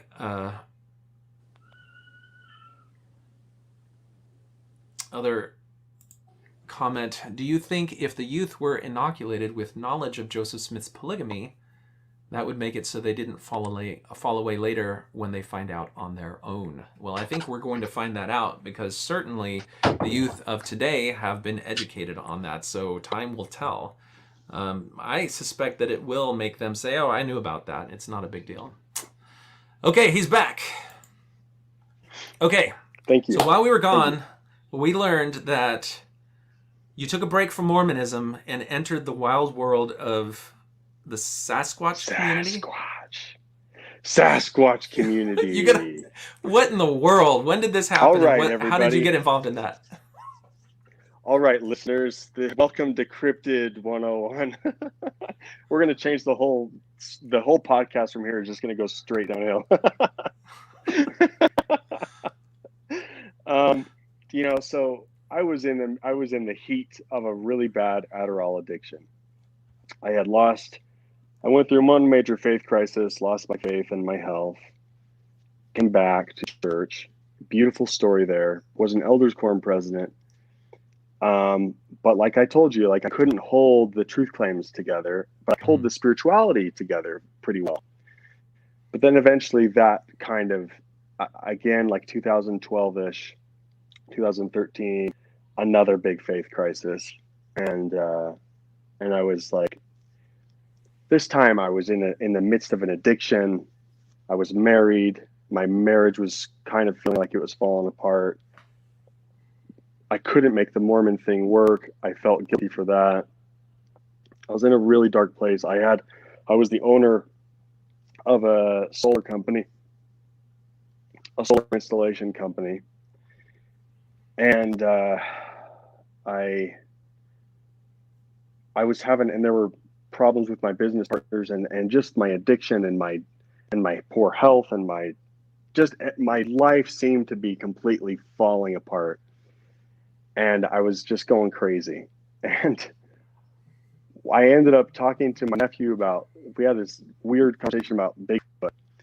And I thought Bigfoot was literally the dumbest thing that a human being could ever believe in. How could you have someone in a developed country with the internet could read, that was an adult, a full-grown adult? How could you have people out there that believed in Sasquatch? That is so stupid. And I was a scout camp director, and once in a while, I really felt tempted to pull a scoutmaster aside because I was also a scoutmaster trainer.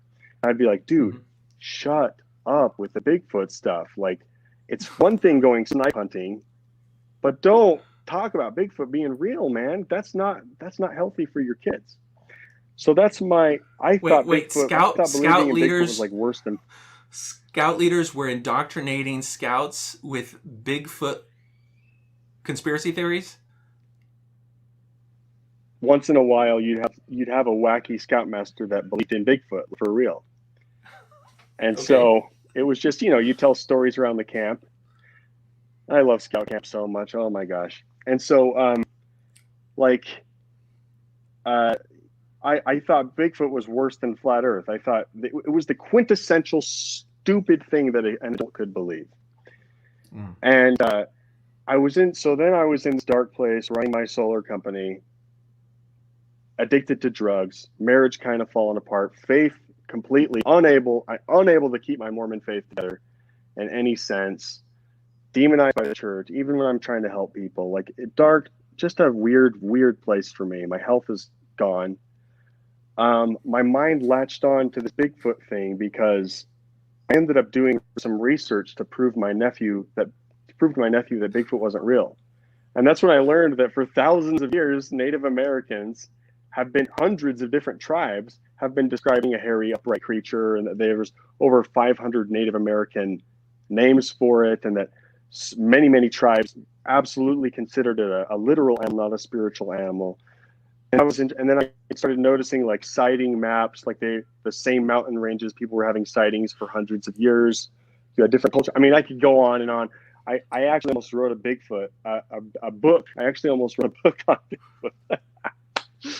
This is like the opposite of the rabbit hole that people go down, where they're like totally believing in the church and they're like, polygamy, let me look at that, and they're like, oh my god, it's all fake. You're just like, Bigfoot, let me look into it. Oh my god, it's real. Well, I didn't think it was real. I saw like interesting things that were like, okay, that's interesting, but how is this fake still? I was determined that it was fake, right? So I was like, okay. I was like, well, there are interesting factoids, but like obviously it's still fake. So what does all this mean, and what does it say about human psychology and stuff? And I didn't allow myself to say that I believed it was true. But then in 2016, and this is where things are going to get totally derailed. Your audience is not going to like me after I say this, but it's the truth, and like it's a freaking weird part of my story. But in 2016, I was out in this place where these people were saying that they had experienced Sasquatch. It was a hot spot. I had a sighting. I had a freaking sighting. No. I had a sighting. I had a sighting of a Sasquatch. Did you? And so, mushrooms what involved? do you do now? What are you supposed to do now? No drugs, nothing. I mean, unless it was a ghost, it could have been like a hologram or something. It couldn't have been. It was not a person. because it was moving way too fast. And what I saw was, this is a snow basin, okay, Utah. Okay. Snow basin, Utah. Okay. It was Cain. And I was deep in this particular. Yeah, it was Cain. I just saw Cain, but it was deep in this particular part of the Alpine Wood National Forest up there, where people had claimed to see Sasquatch, which I still thought was silly, but I thought it was at least interesting that so many people believed in it and took it seriously. Mm-hmm. And I was looking up, and there was a child in the woods. This child stood up from behind a wood pile, like a little wood teepee, a little, like, it looked like a hunter's blind type thing that a bow hunter would use, or a bow hunter would build. This little child stood up, and I thought, oh, that's a 5-year-old, 6-year-old boy lost in the woods. And it was just me and my dogs. But I thought, why is he wearing black spandex? It's like a little boy in black spandex, and the spandex is covered with like inch-long black fur that looks like a black bear or something. And he stood up on top of a little hill, and the sun was behind. He was silhouetted by the sky, and the sun was behind him, and it was hitting, the light of the sun was hitting his head and the side of his face and his shoulder, and it was like a yellow honey gold glint of the sun. So it looked like a glint of a sun off like a black bear, kind of oily. And anyway, I stared at this thing, and it squatted up and down and looked at me. This is really weird, I'm telling a Bigfoot story right now, by the way, but it was looking back at me and looking backwards, and then it ended up running away. But I saw it was fully human. It wasn't a bear at all. Like, I saw ears, neck, armpits, shoulders, wrists. I mean, it was fully human, or fully humanoid, I should say. So it's not like a misidentification. It absolutely was some type of fuzzy humanoid thing that I assume is a Sasquatch. And so this thing ran away, crashing through the woods, and I was just left there completely dumbfounded. Now, when I tell this story, people think I'm hoaxing and that it's not true, but you're trolling us. Yeah. That people think I'm trolling or whatever, because they can see, like, oh, this person is well spoken. Why is he believing in Sasquatch? It actually ended up. You got to follow me. I'm going to go into some weird places. Okay, so you got to follow me down there. All right. So I was in a really dark place, and you being a former Mormon, you can understand where I was, because only Mormons can really appreciate the gravity of a faith crisis. Like, only. Does that make sense? Like, the darkness and the loss and your life is falling apart and you're in limbo, and it's just total pain. And drug addiction on top of that, to hide that pain and to work and make money for my family. I was just so much stress that I ended up like becoming obsessed with this topic and making a YouTube channel. And just, that was like escape. It was away from Mormonism. It was away from running a business. It was away from the stresses of my marriage and my, collapsing health. It was just something that I could just escape into.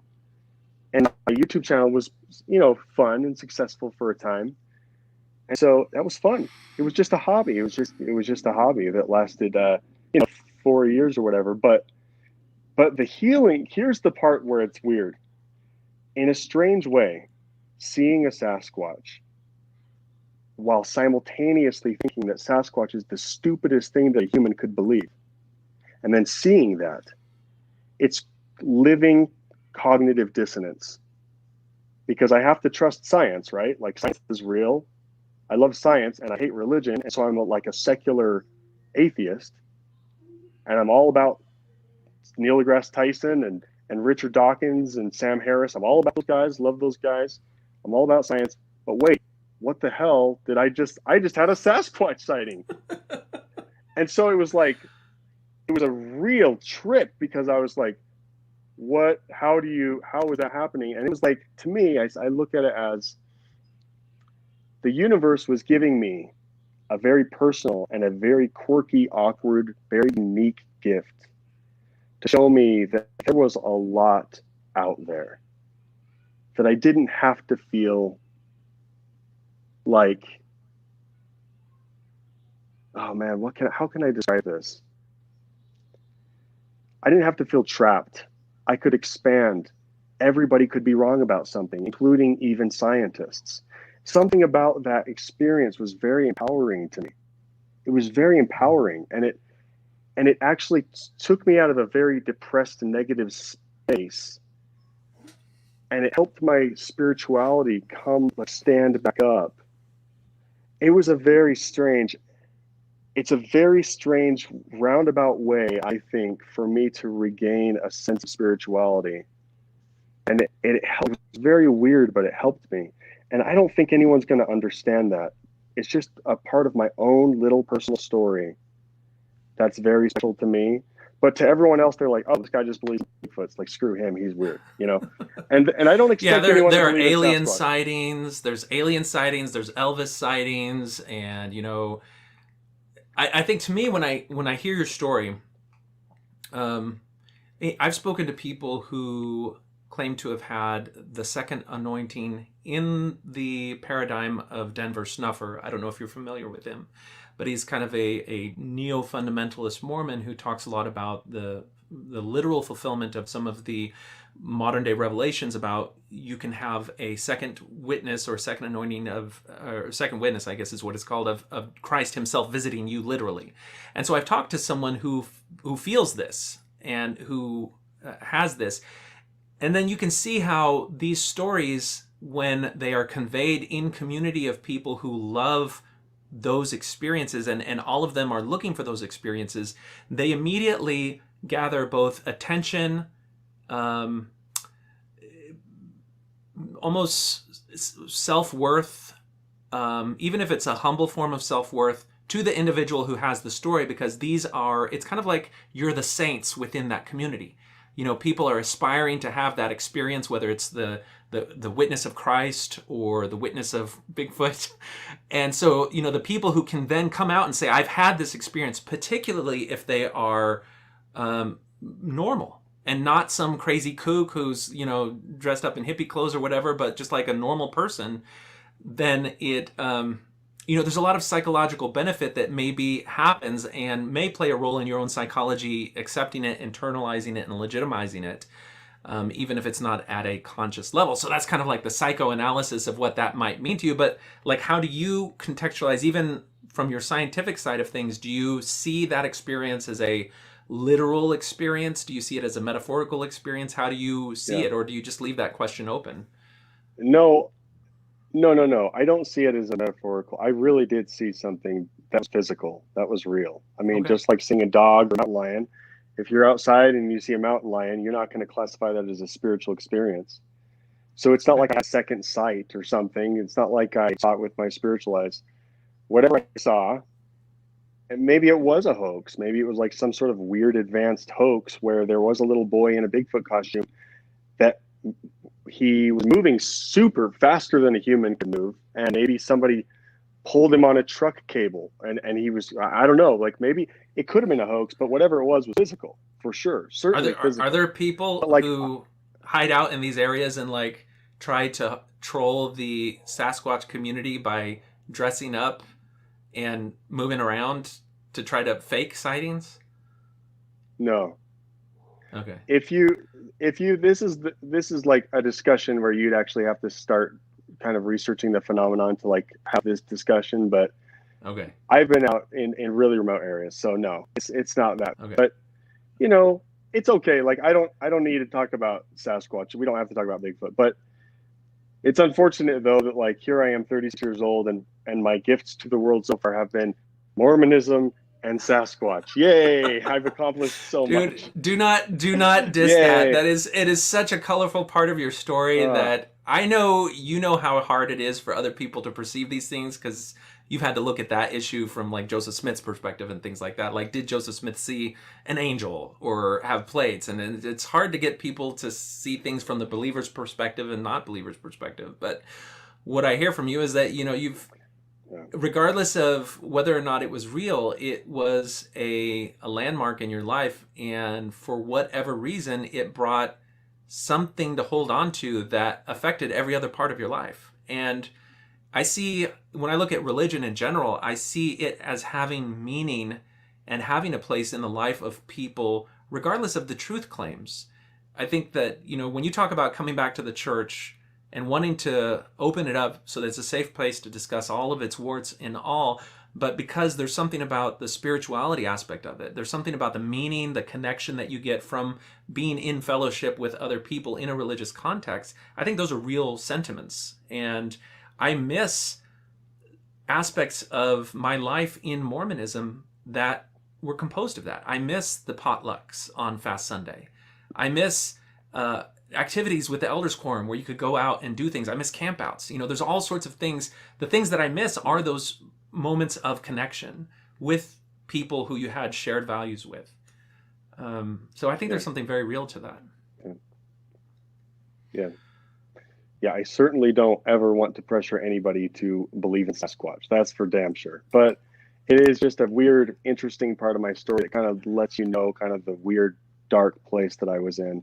And then later I went through addiction recovery to get off of Adderall. And that was when I started to see the church through the lens of a lot more gratitude. I had been through the negativity and the abuse of it. I had had abusive priesthood leaders. I had had the negative experiences of being ostracized and rejected and called an anti-Mormon. And I had had my faith and my testimony torn apart. And I had been through so much of that. So I really, really hated the church and really, truly just hated it. I used to just wish that a meteor would just hit Temple Square and just blow the church to smithereens. I was just in such an angry place, and I couldn't stand listening. Hold on a second.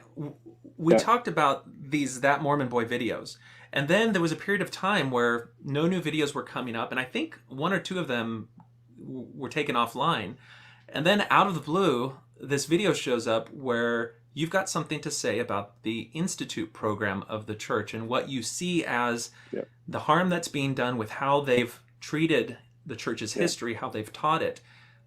Was that a milestone in your journey there? Like what? Because that is a very different feel, because now there's much more open criticism of the church itself than simply explaining issues. What was behind that video? I felt like it was no epiphany to me, because I had felt that way for years, but I felt like it was ready. The time was ready. It was like feeling the air, the getting a feel for the culture of Mormonism, where we were at, and I felt like it was ready for me to criticize the church. That Mormons listen, that Mormons had become open enough and nuanced enough to listen a little bit to somebody who was criticizing the Institute. So I made the video thinking that it was the right time, and I think it was the right time. And like I said, I think that I had some sort of, I would like to think that I had some sort of influence in the updating of the curriculum. I mean, I'm not saying it's probably a whole wave of us were trying to get the curriculum updated at the same time. And I was one of the people, I would like to think I was one of the people that was instrumental in getting that done, hopefully. And beyond that, it seemed like there was an issue of what was happening in the young single adult demographic of the church. And there was something called the Foundation for Single Mormons that you I created Zirise. Go ahead. What is that? How do you spell it? Zirise, Zirise. I created like Zion Rising. This I wanted to create a place in the church where people could get together, where there could be nuance and openness, post-Mormons, people losing faith. I wanted to kind of almost create like a Mormon Stories organization, but within the church, rather than right outside the church, within the church. Because, oh man, it's hard to describe. There's lots of organizations right on the outside of church, right after you step over the line of no longer being a believing Mormon. Mm-hmm. Are you still here? Keep going. Yeah, keep going. I'm gonna listen. I wanted to create a place for healing and love, but it was just at a time during the excommunication of Kay Kelly and John Day Lennon, a lot of church leaders started looking at me as some kind of enemy, like I was doing a Denver snuffer type thing, and I started getting called an apostate state and John Daylin 2.0, and like I was making an organization contrary to the church or whatever. And I even started a thing like TED Talks for Mormons. I even started one of those things, but I was getting heavy criticism, and that's when an apostle, Quentin L. Cook, he came out and gave a talk directly referencing me, my videos, and my movement that I was trying. And he was criticizing me. He was criticizing me as if I was some sort of enemy. And I was not an enemy at all. I really genuinely wanted to just help people that were suffering. And that was really discouraging. But I was getting lots of letters from like lower level church leadership, sometimes higher level. I was getting letters from really high levels, and I was just getting a lot of pushback and hatred.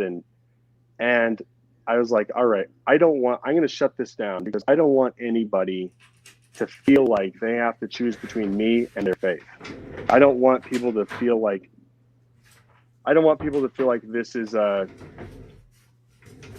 didn't want people to feel unsafe with me. And so I shut it down.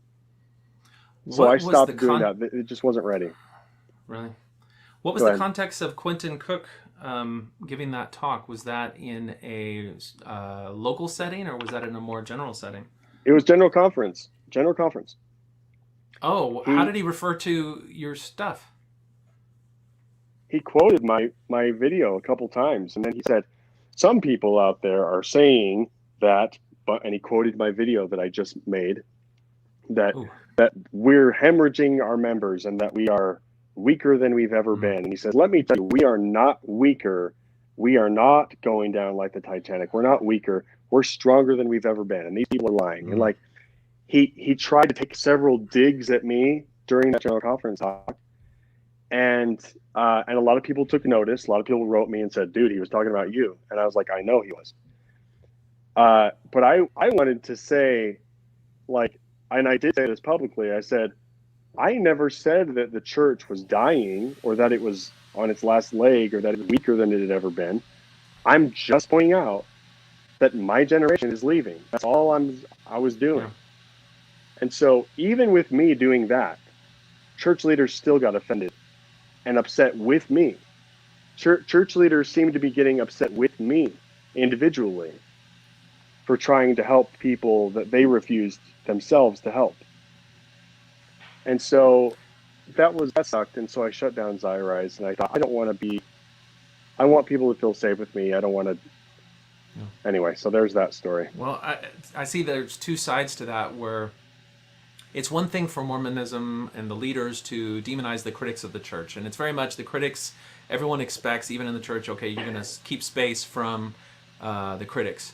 But there's almost this even worse fear-mongering and suspicion and demonization of people in the church who are working to subvert the church, to tear down faith. And so that causes them to even be more critical of people in the church who are speaking in ways that are not exactly orthodox. And so you get the brunt of that. But the other side of that is if you're trying to live in the church and you're trying to have these conversations, them demonizing you it pays a real toll, because your community, your family, everything that you are, particularly if you're living in Utah, is tied to your status and standing in the church. How your neighbors think of you, how your leaders see you, how people are wanting to or not wanting to include you in the activities and the goodwill of the community. So I can absolutely understand just not wanting to fight that battle and make your life the battlefield full of that debris. I mean, it's a difficult line for anyone to walk when you're doing that. Yeah. So I appreciate how understanding you are, man. You're really understanding. Thank you. These are a lot of things that I think if you spend time in the ex-Mormon Reddit, you'll see a lot of people have wrestled with these things. It's not just the anti-Mormon critic who's had to struggle with these things. I know even people who are involved in defending the church, if you don't defend the church in the right way, then you leave yourself open to that sort of criticism. So a few years passed then, and That Mormon Boy channel is silent. Some of that time is probably occupied in chasing Sasquatch. which I continue to love No, as a it was part of your occupied story. in trying to Being a dad, living life, yeah. that kind of It stuff was too. just I was just getting married. Yeah, I was getting married, being a dad, business. Yeah. Yeah. And then in November of last year, suddenly, on the That Mormon Boy YouTube channel, you start posting again, and things have changed clearly. What went into that? Where are you now, and what do you think your story is going to be going forward? Um, I appreciate the way that you've really like taken me on memory lane, like through my own, because I don't like to talk about this part of my life. Like the Mormon part of my life is so weird, and the apologist stuff, and I don't tell anybody about it.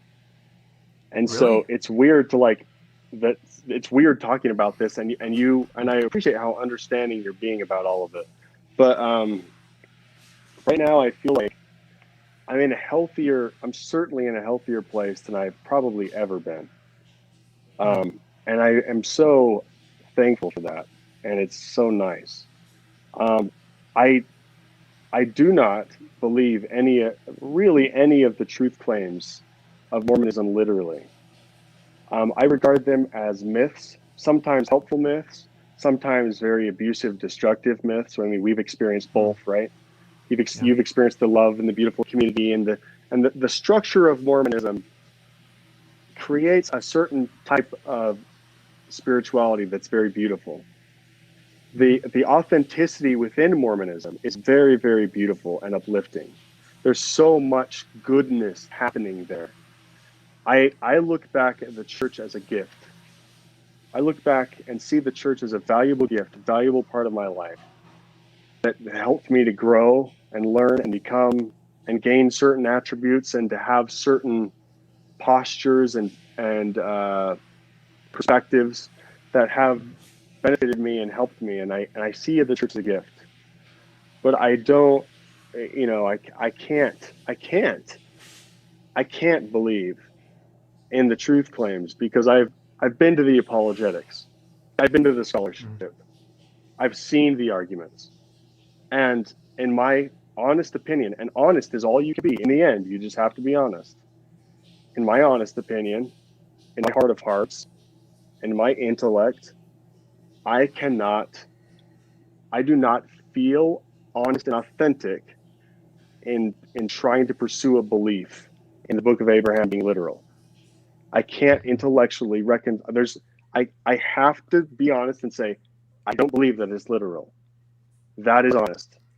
I've done the praying, I've done the work, tried to find the testimony, I've done the research, and the truth is, the Book of Abraham, in my opinion, is completely fabricated. It's a 19th century fabrication.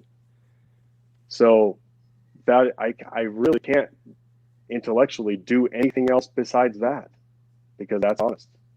You Yeah. know, And before I'm anyone not going to run says, from it. I'm not going to try.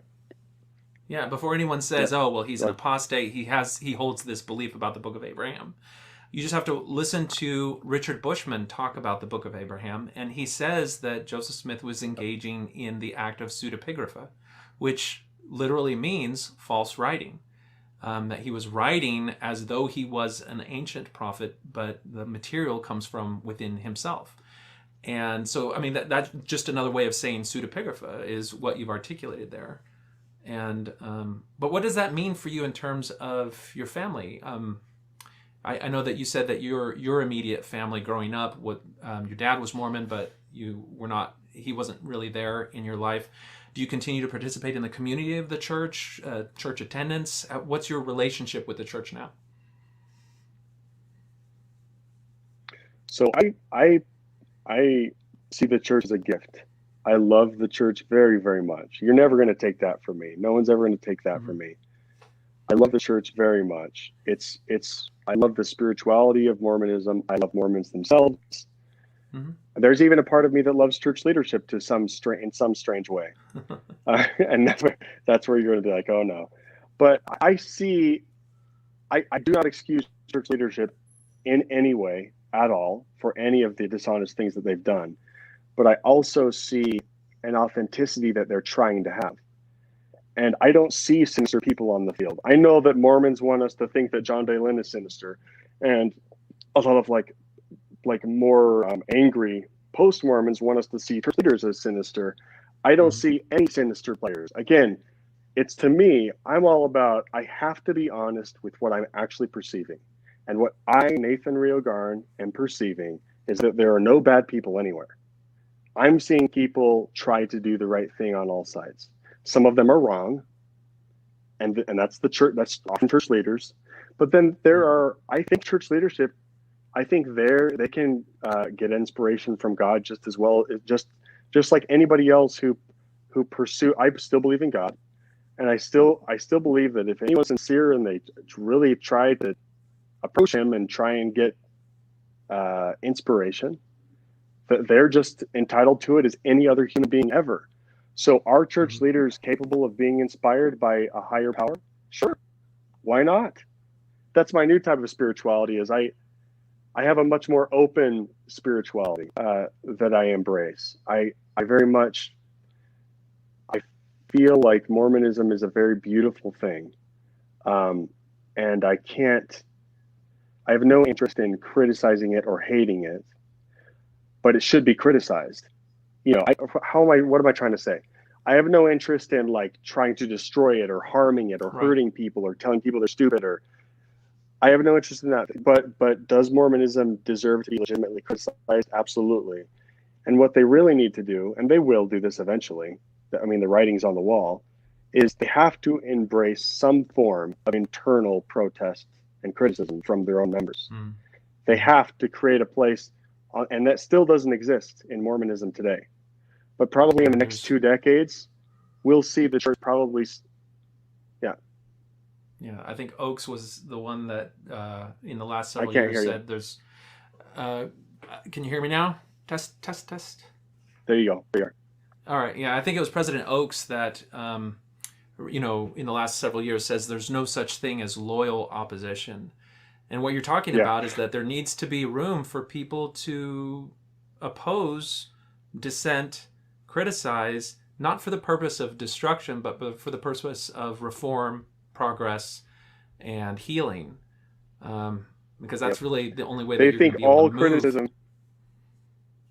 Yeah. The church leadership believes that all criticism is a destructive thing, is destructive. Yeah. There's a lag. I think there's like a 4 or 5 second lag right now. Yeah, sorry about that. So do you feel with this way that you've articulated your spirituality, do you feel that the church is a welcoming and accepting environment for you now? Do they accept you with that? No, not for me. That's a good question. My ward, I love my ward so much. They love us. No one has ever tried to preach to us. I love them so much. I would do anything for these guys. I love them so much. I don't have a negative relationship currently with any church leaders at all. I haven't taken my name off the records or anything. Again, and I don't plan to, because I plan to keep that as a souvenir of Mormonism. I don't necessarily believe, like I've said, in Mormonism, but I'm thankful for it. I think the damage and the abuse and the bad things need to be called out and fixed. And I think the church needs to be more open to that. But I have no desire to, I have a good relationship with it. I think I'm in a really positive place. Like I'm really trying to see the strength and the beauty in my own life coming from the different experiences I've had. So does that answer your question? It does. I mean, part of me, like, I would have loved the punctuation to this story being that you could land in defining your spiritual life as a Mormon on your own terms and find that the work that you did in opening up that conversation and opening up that space for people in your early YouTube work, you could now be the beneficiary of, in that, the church, their hearts and minds have expanded to allow you to stay within Mormonism on your own terms and still be accepted on those terms. And I think that's where even myself in the work that I like to do, it's not to destroy and tear down the church. It's to make it so the church could be more accepting, more expansive in the way that it treats other people who have different views and different concepts of God and religion. I think if you could get to the point where you could see yourself as a secular Mormon and find fellowship in the church without constant messages of degradation and unworthiness, I think the church has a lot to offer its communities. But do we? Can we? I don't know if I consider myself a Mormon. I don't know if I consider myself a Mormon anymore. I think that I am. I'm done. I think I'm pretty much done With that label. With attempting any type of belief. But I don't know if I'm a post-Mormon either. I'm just emotionally, I'm still trying to figure this out. I can tell you that I believe in God. I believe that God is in the church as he is everywhere else. And I say he because it's just convenient. I don't know what God is, and I believe in a higher power. And I believe that higher power is in Mormonism. I believe Christ is there. I believe that the Spirit of God is there, as it is everywhere else. Again, to whatever degree people are willing to invite it, I suppose, is how strong it will be. But I don't know. I don't know exactly what I am. And I know that there's like all these labels out there, and I don't know if I fit in. Where do you think I fit in? I don't know. Well, I don't know. I tend to look at these things. The labels exist, and we can inhabit them to the extent that we want to. For me, more importantly, is kind of that journey where you figure out where you determine some people call it a locus of control is, where your sense of self, your sense of your personal worth is one that is found in and defined by you and not by the external framework that exists. And once you get to that point, then you're free to associate and fellowship with any of these different groups and maintain yourself. And to the extent that the groups start to employ harmful or hurtful things, then you are free to stand up for what you believe in. And if the community is willing to accept people who do that, then that is the nature of the community itself. But you and your worth, your value is independent from that. And Thank you. It sounds like that's kind of where you are. And it's a going from that point where you do accept that label, that Mormon boy, and it's very much tied with your online presence, to putting that aside and just letting yourself be. That's a rough journey as you've described it. Particularly when you come from it's been no easy journey. Yeah, when you come from that really, really intense devotion mindset that I had, that it sounds like you had, particularly on your mission. So I want to thank you for being willing to talk to me about it. I know I reached out to you once I saw that video. I was like, he's online, because you've been on my radar like for a long time, in terms of, there was a post like a few years ago that's like, another one of the church defenders is jumped sides because he's taken down all his videos. I'm like, I remember those videos because they were frustrating, but they were also very impactful. And there's this fascination, I think, with those of us that are vocal and critical about the church, about people who defend the church, particularly when they end up changing their perspective. Because that journey is hard. There's a couple of other names out there that I'm hoping will eventually come out and have this type of conversation. Carrie Schertz is one of them. There's people who were even at the level of fair Mormon defenders of the church, but are now holding a different perspective. So I appreciate you doing that and sharing a little bit of your story with me. I would normally go to taking calls at this point, but I'm having some technical issues, and I don't want to disturb that so much, because I'm sure I'll just fumble around for like 15 minutes before we have it. But we have a few questions. I'm okay with it.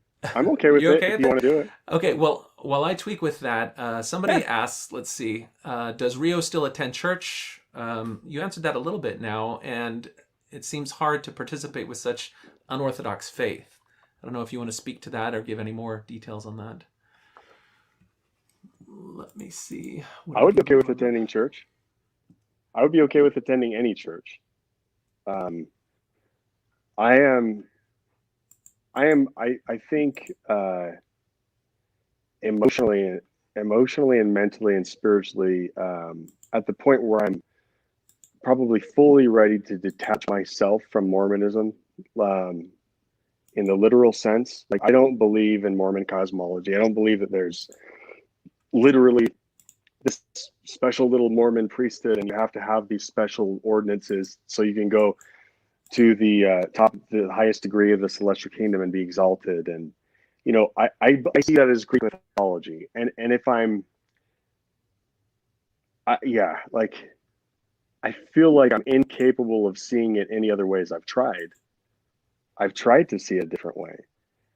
But my current opinion, this is just my current thoughts and opinions, and which can change in the future. But yeah, I could attend church and I can appreciate it for what it is and for the beauty that it is. But I am incapable after all I've seen and after all I've studied and experienced. I just feel incapable of believing that stuff anymore. Incapable. There's this guy that I follow on YouTube. His name is Aaron Ra, and he's like, I don't decide what my beliefs are. I feel compelled to follow the evidence intellectually and spiritually. I have to do that favor for myself. I have to follow what I authentically believe is honestly indicated by the evidence. And in this case, I cannot support a literal belief in the truth claims of the church, but that doesn't change my core testimony of, say, the power of God or the importance of pursuing God or pursuing spirituality, if that makes sense. Yeah. I hope I'm not sounding like some sort of weird new age hippie, but like, that's just that's how I feel. You're giving voice to the way a lot of people try to redefine spirituality in their own lives. So that totally makes sense. All right, well, let's see if we can do it. Though I love Mormonism, and authentic things happen in Mormonism. Very authentic things. I'm here for it. If there's a baptism or whatever, I'll be the first one to be like, I'm feeling the Spirit right now. I love this experience. This is beautiful. We're together. We love each other. Let's go rake someone's lawn. Is someone taking care of Sister Campbell? Like, I love that part of Mormonism. I'm here for it all day long. Is that part of Mormonism fake? No, that's the true part of Mormonism, right? Like, we should all love and cherish that the church does those type of things, that it instills love in people. And then we should all criticize the stuff that it does wrong. That's how I feel. Yeah. I think the one of the parts that I think, particularly in the era of COVID, that I miss about Mormonism is just like being depended upon, like having people know and follow through on calling and asking for help, giving you opportunities to serve. Like, there's a great deal of, belonging in your community and validation in your community by knowing that you're somebody that your community can depend upon when things get rough. So, and I like the way you say that that's the authentic part of Mormonism, because I agree with you that it is. Okay, so if you have comments or questions that you'd like to pose to our guest, you can call 210-422-2222. He will be able to hear you, I believe, I hope, fingers crossed, but you probably won't be able to hear him. So I'll have you ask your question and then hang up and listen on the air, if that makes any sense, because I have yet to figure this audio stuff out. I should by now. It's been enough time since I've started doing this, but we'll get it sometime. If you need a potty break, that's okay too. Oh no, I already took it. I took it sneaky style. I just, it's one of those things where you have to make sure your microphone's off. Okay, good job. So okay, all right. Let's see here.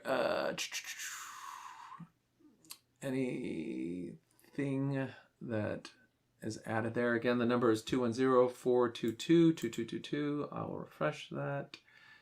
And I can stop that on it.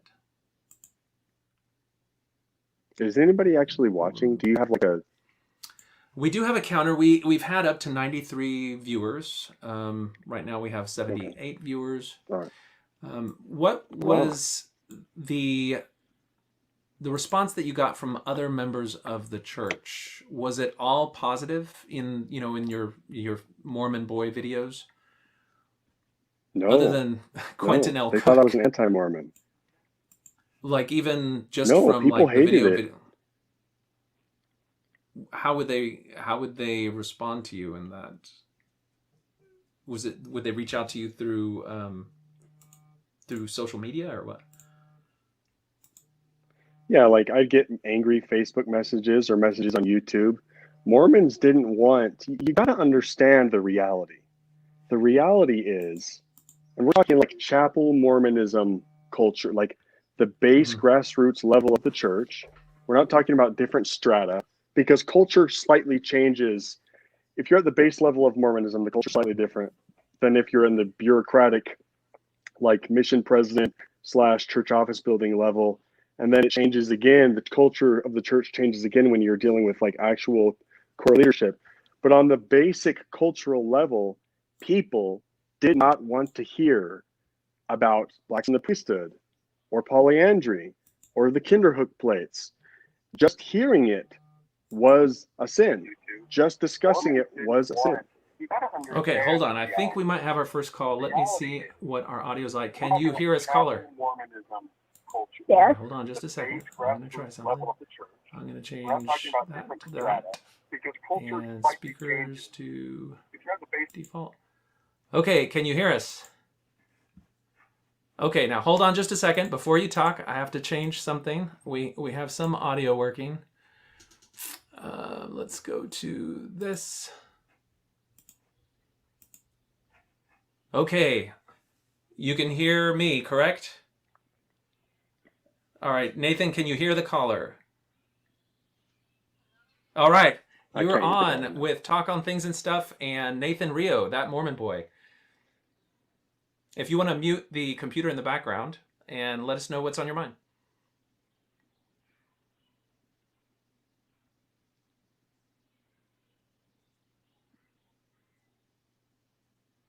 Are you there? Okay, what's on your mind?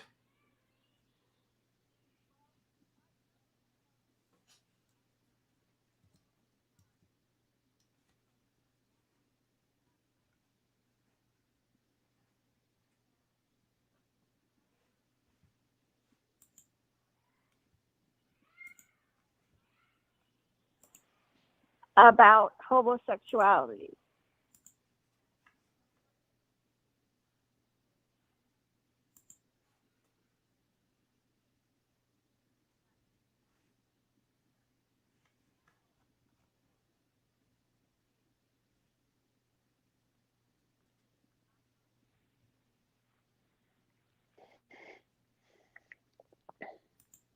Okay, hold on just a second because I am having the audio problems I feared. It seems that some of our audience cannot hear you, so I'm just going to change something real quick. That is there. Okay, we'll go to here, there, and we'll try this, and we'll take that to you. Okay, so Nathan, could you hear the caller? No. Okay. So she is explaining that she is a recent convert of the church, and when she was investigating the church, she mentioned to the missionaries that she could not be a part of any spiritual organization that could not show full love and acceptance to all people. Does that sound correct, caller? Yes, that is true. Okay. I am a nurse. I can hear her. I have worked with many young people even in junior high who have come to me saying that they were gay. And I would never, ever disrespect them in any way. I just wanted to be sure that the church I belonged to was understanding of that concept, that for me, also developing as a human being includes kind of experimenting, or that sexuality is not something to be judged. And the missionaries I talked with reassured me that the church would be supportive of this idea. Has that been your experience now, attending and listening to talks and hearing lessons? What is your perception of their follow through on that promise? Well, because of COVID, I have not been able to go to church, but I did listen in on the conference, and I was really impressed by Nelson. I have not heard anything against the ideals that I have. I haven't heard anybody express negativity towards gay people. It's a complex issue. Nathan, if you were talking with someone with this type of question, what would you want them to understand about the church and the way that it is today in regards to homosexuality? The church guys made. Oh, I'm hearing my own. Okay. Echo. We'll go ahead and take. If you want to hang up, we'll talk a little bit about this subject and go from there. Does that sound okay? Thank you so much for sharing your views. Thank you. Bye-bye. Okay. God bless you. Thank you. So, yeah, like the church has made incredible progress. Are they currently at a good place that we approve of? No, but they've made incredible progress. What they ought to do is fully repent and fully apologize and do all sorts of that kind of thing. But they're not there yet. So there's a maturity issue. There's a maturity problem. But Ian, as far as like what she's experiencing, go ahead. Sorry. Go ahead. No, go, if you want to continue your thought, I'll follow up on it. As far as what she's experiencing right now, that is so good. I'm so glad that she's experiencing that she's not seeing offensive things, that it does seem to be living up to the promise that the missionaries made her. Gosh, that's good. We're all happy to hear that in the church or out of the church. We're glad that people are not being abused, and we're glad that there's like less of a atmosphere like that in the church. Yay, we can all celebrate that. That's wonderful. I had one of my best friends recently was baptized, and I encouraged her. I said, "Yeah, go ahead and join the Mormon Church. There's beauty there, and it probably could help you if you really feel like that's the right thing to do. Go ahead and do it." So she did it, and then she was immediately called to be a young woman's leader. And then in one of those ward meetings, what did they call it? Ward council. That's what they used to call it, where the leaders of the ward would do the thing. They'd get together and they'd discuss leadership stuff.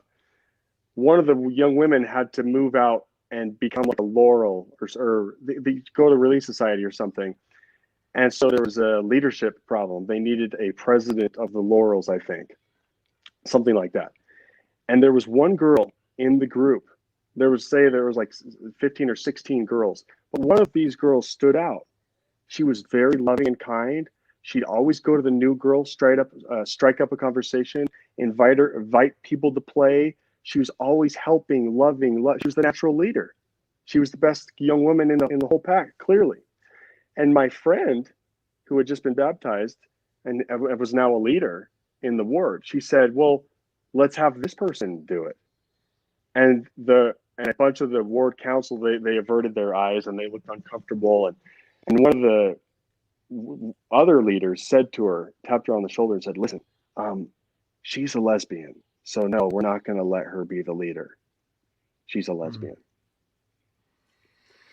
That's humiliating. That's disgusting. Disgusting. So crap like that still happens. That's where we're at. The church has made beautiful progress.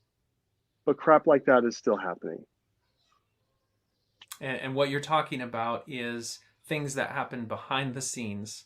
Nobody's going to her face and saying that she's broken or wrong overtly, but her opportunities for leadership, her opportunities for progress in her community are limited because of this cultural reality that exists as a consequence of the church. And I think to this sweet sister who called and shared her hope for what the church could be, I think there's certain realities that the church is safe if it doesn't confront. But if you force them on that, if you say, hey, what does this actually mean? If you look at its logical conclusion, it's my understanding that the position of the church now is that it's okay to declare yourself to be gay, to publicly acknowledge that you have same-sex attraction or are gay. You simply have to live the law of chastity. And we define the law of chastity as no sexual relations outside of the opposite gender spouse to whom you are legally and lawfully wed. There's no exception or expansion of the definition of homosexuality or of marriage or of chastity, which would allow any form of homosexual sexual relations, even within the confines of marriage. And because of that reality, when the rubber hits the road, the doctrine of the church is that you can be gay, you must be celibate for life, and as long as you are celibate for life, then you will be able to, do what we do in the church. And then there's this unspoken thing that after you're dead, all of these issues that have been a problem will go away. There'll be healing. And the conclusion that a lot of people listening to this or understanding this is that I'll be fixed of my homosexuality in the afterlife. And that was more explicitly said in the past. The church has kind of walked away from overtly saying that recently. But that's the reality that a gay person has to live in the church, is that if they are ever to fully realize the promise of this human existence, of finding and fully connecting with the object of their affection in the way that we do in the context of marriage, that is not open to them. That is not a door open to them. Is that the current state of affairs of homosexual people in the church as you understand it? I don't personally know because I'm not gay, but I think that everything you said seems right to me. And I would love to know if anything you said was wrong. I would love to know if some apologist out there is going to be like, well, no, it's not like that. Because I think it is like what you just described. I think you're right. It seems to me anyway that's the case. Yeah. I don't know if the church would necessarily say that the gay, you're no longer gay in the afterlife. That would be weird to have like a discussion about that with the general authority. I mean, I want to steel man.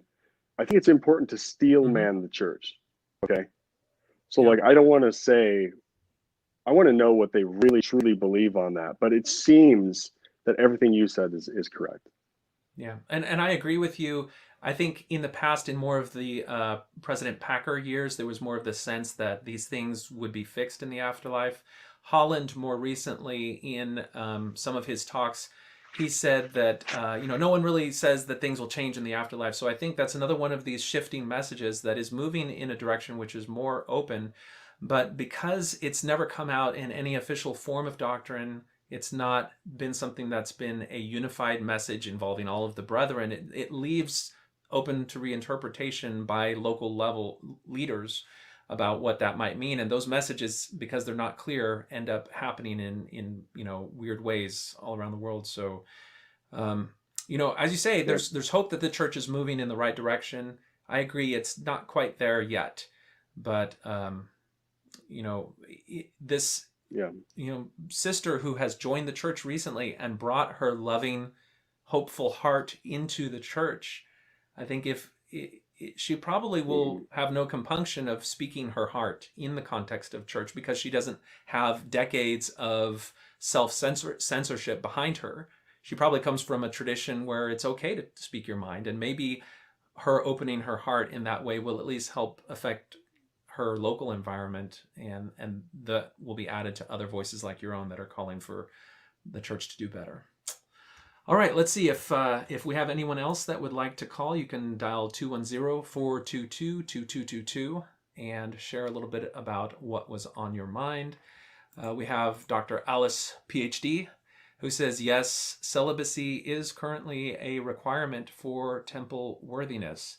And that is where a married heterosexual couple could have sex, and it would be considered keeping the law of chastity, whereas a homosexual couple would not. Hello, you are on Talk on Things and Stuff. Hey, Jonathan, and your guest as well. Nice to meet you both. Really enjoyed tonight. I'm just curious what your thoughts are. When I've spoken with missionaries in the past, many of them, when I've asked them about maybe difficult questions, even about simple things such as exaltation and becoming gods, they don't just seem evasive. In some cases, they seem misleading, in my experience. Would you say it's like standard practice for them to skirt around awkward subjects, or is that just my experience? Well, I didn't serve a mission, so I don't have as much direct experience on that, but I'll pose the question to Nathan. Nathan, what is your take? Could you hear the caller, and what would you respond? And I think I can make it so there's no echo and you can stay on the caller. So hold on a moment. What do you think, Nathan? All right. I think that Mormons resent the fact that people want to talk about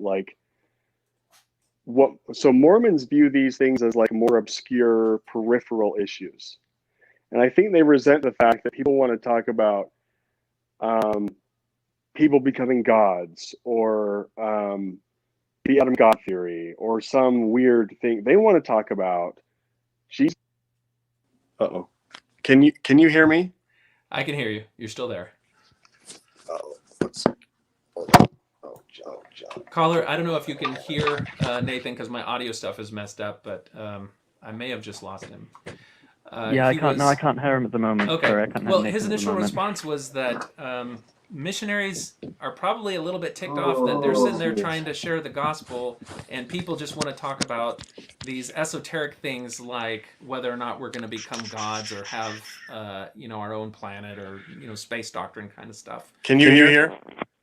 I can hear, and you're going to get a little bit of an echo, but I haven't yet fixed it so that our guest can hear. So I'm going to have you hang up, caller, and listen to the rest of the response online, if that's all right. Oh, if it helps, I can actually just tune in with a separate device.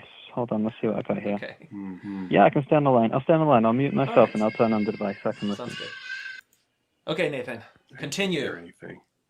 Can you hear me? Test 1 2. Testing 1 2 3.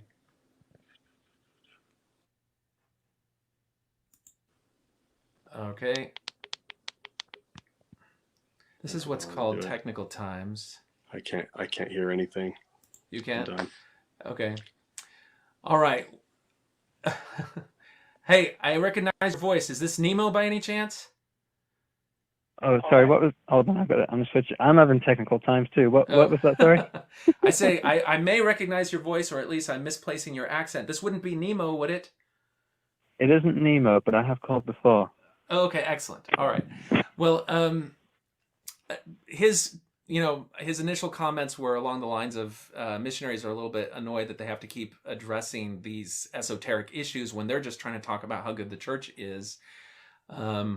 My sense, based on stories that I've heard, is simply that missionaries are doing their best. There are some topics that the church knows are going to be raised, and so the church has given them pre-packaged answers that have the veneer of truth, or at least defensibility, and then have given them strategies to divert the question to something that is more directly relevant to the conversion process, or use that as an opportunity to talk about enemies of the church and distortions, and start to begin a process of what's called milieu control, where you start to identify safe spaces of information from unsafe spaces and get the believer to only trust or validate those designated safe spaces of information. And that's one of the key components in the type of reality distortion that happens anytime you have a dogmatic ideology. And it can start as early as those missionary discussions. Okay. Oh. I hope that answers your question. Yeah, it pretty much does. Okay. Yeah. So I guess it's not just me then.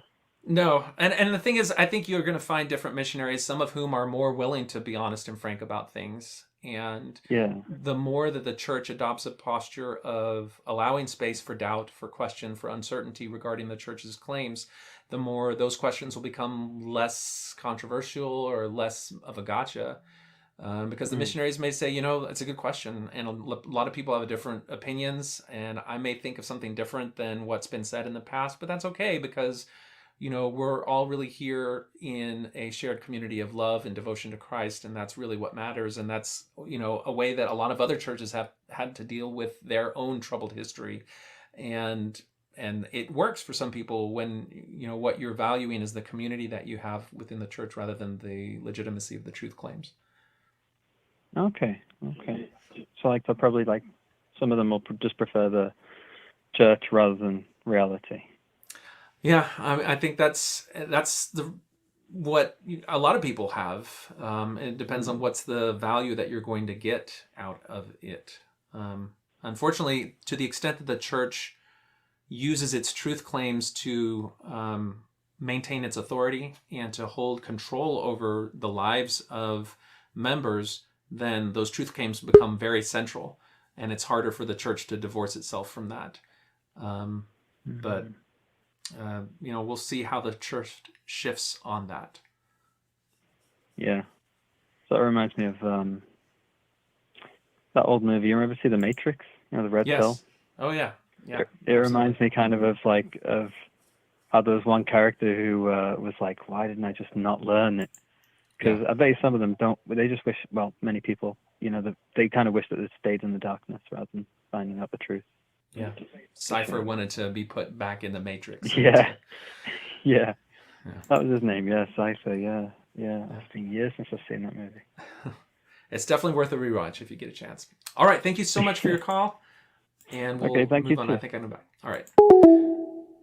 Okay, I think I have Nathan back. We'll turn off the echo. Hey, I went ahead and finished out that call, but Sorry, man. No, that's all right. These things happen. So we have room for probably another caller. If you want to dial 210-422-2222, then you can tell us what's on your mind. See if you have any questions for That Mormon Boy. Where did you come up with that name? I just thought it was catchy. Isn't there some song that the young women would sing that has a verse about that Mormon boy or something like that? Probably. I did staff young women's camps and Girl Scout camps and stuff. So maybe that's where I got it from. Who knows? Oh, okay. I don't know. It was effective though. I think there's something about the youthful energy, especially in those early days of social media when they're all like, oh, these young kids, they're, even we have it today, I think. These kids are all TikToking today. How can we reach the church in the TikTok times? And and that's where you really need the young energy. And the church is still exploiting young energy in the form of the Saints Unscripted podcast. We used to be Three Mormons. Have you followed any of the ongoing apologetics in the social Mormon space? I'm very alarmed and frightened and horrified at the direction that FAIR is going with Kwaku. Oh, okay. So you're aware of that. I think it's disgusting. I can't believe I talked personally to Scott Peterson. What's the guy's name? What's the owner of FAIR? I sent him. I reached out to him. Scott Gordon, is that who it is? Something like that. Yeah. I reached out to him and we had the conversation and I said, look, I think there is a place for apologetics. I don't think apologetics should just die completely. I mean, there is a place for it, but what you guys are doing is so wrong and disingenuous, and you're literally bullying people that have doubts. Kwaku is literally being a bully to ex-Mormons and Mormons with doubts. He's literally calling them out, hunting them on social media, making fun of them. You shouldn't be having doubts. These things are stupid. There's nothing to see here. If you let this hurt your testimony, you're a freaking idiot. You're an idiot if you're bothered by the CES letter. it's absolutely horrific. And yeah, Did he respond? What was that? Did Fair Mormon respond to your criticism on that? Yeah, he's like, I'll take that in. He's like, duly noted. I'll have a talk, so okay. We'll see. Well, I think they put it out there, and they're, I guess, seeing what consequences will follow from it. But it does bring to mind some of the very concerns that you started with, which was, the way that we respond to these doubts, both for believers and for non-believers, speaks a lot about our position and whether or not we want to be a healthy organization or be one that people are going to say is culty. Because when you demonize people who question, when you are a bully like that, it comes off as a cult. When us as Mormons, when we would see Scientologists, go after their critics with lawsuits and with personal insults and public, just crucifixions, we would say, oh, that's so culty that they do that. But it happens also in Mormonism. Yeah. It's not a good look. Not a good look. No. All right. Well, I think we will go ahead and close it down because I have got to get back to my family here. And I know you've got family there that I'm sure is looking for time with Dad again. So again, thank you so much for sharing a bit of your story. And people can find you online on the That Mormon Boy YouTube channel. Is that where, if there is any more content, it'll go there? Is that right? There probably will be more content. Like I'll share. Okay. I still think about Mormonism, and I want to share things, So yeah, there'll probably be some more content maybe. Okay, and you do have a unique perspective, just having been on both sides of the kind of the apologist, side of things. Mm-hmm. And so I think you're really good at expressing yourself and giving voice to where your heart is. And time and again, you've really kind of led the way and pioneered a way of acceptance and love that the church could emulate or could follow. So I really appreciate you doing that. Thanks, man. So, appreciate it. All right. Thank you again for this. And we're getting people to say, please watch Nathan's 3 Nails in the Coffin video. It's really good. You can see a link to some of his videos in the description below this video.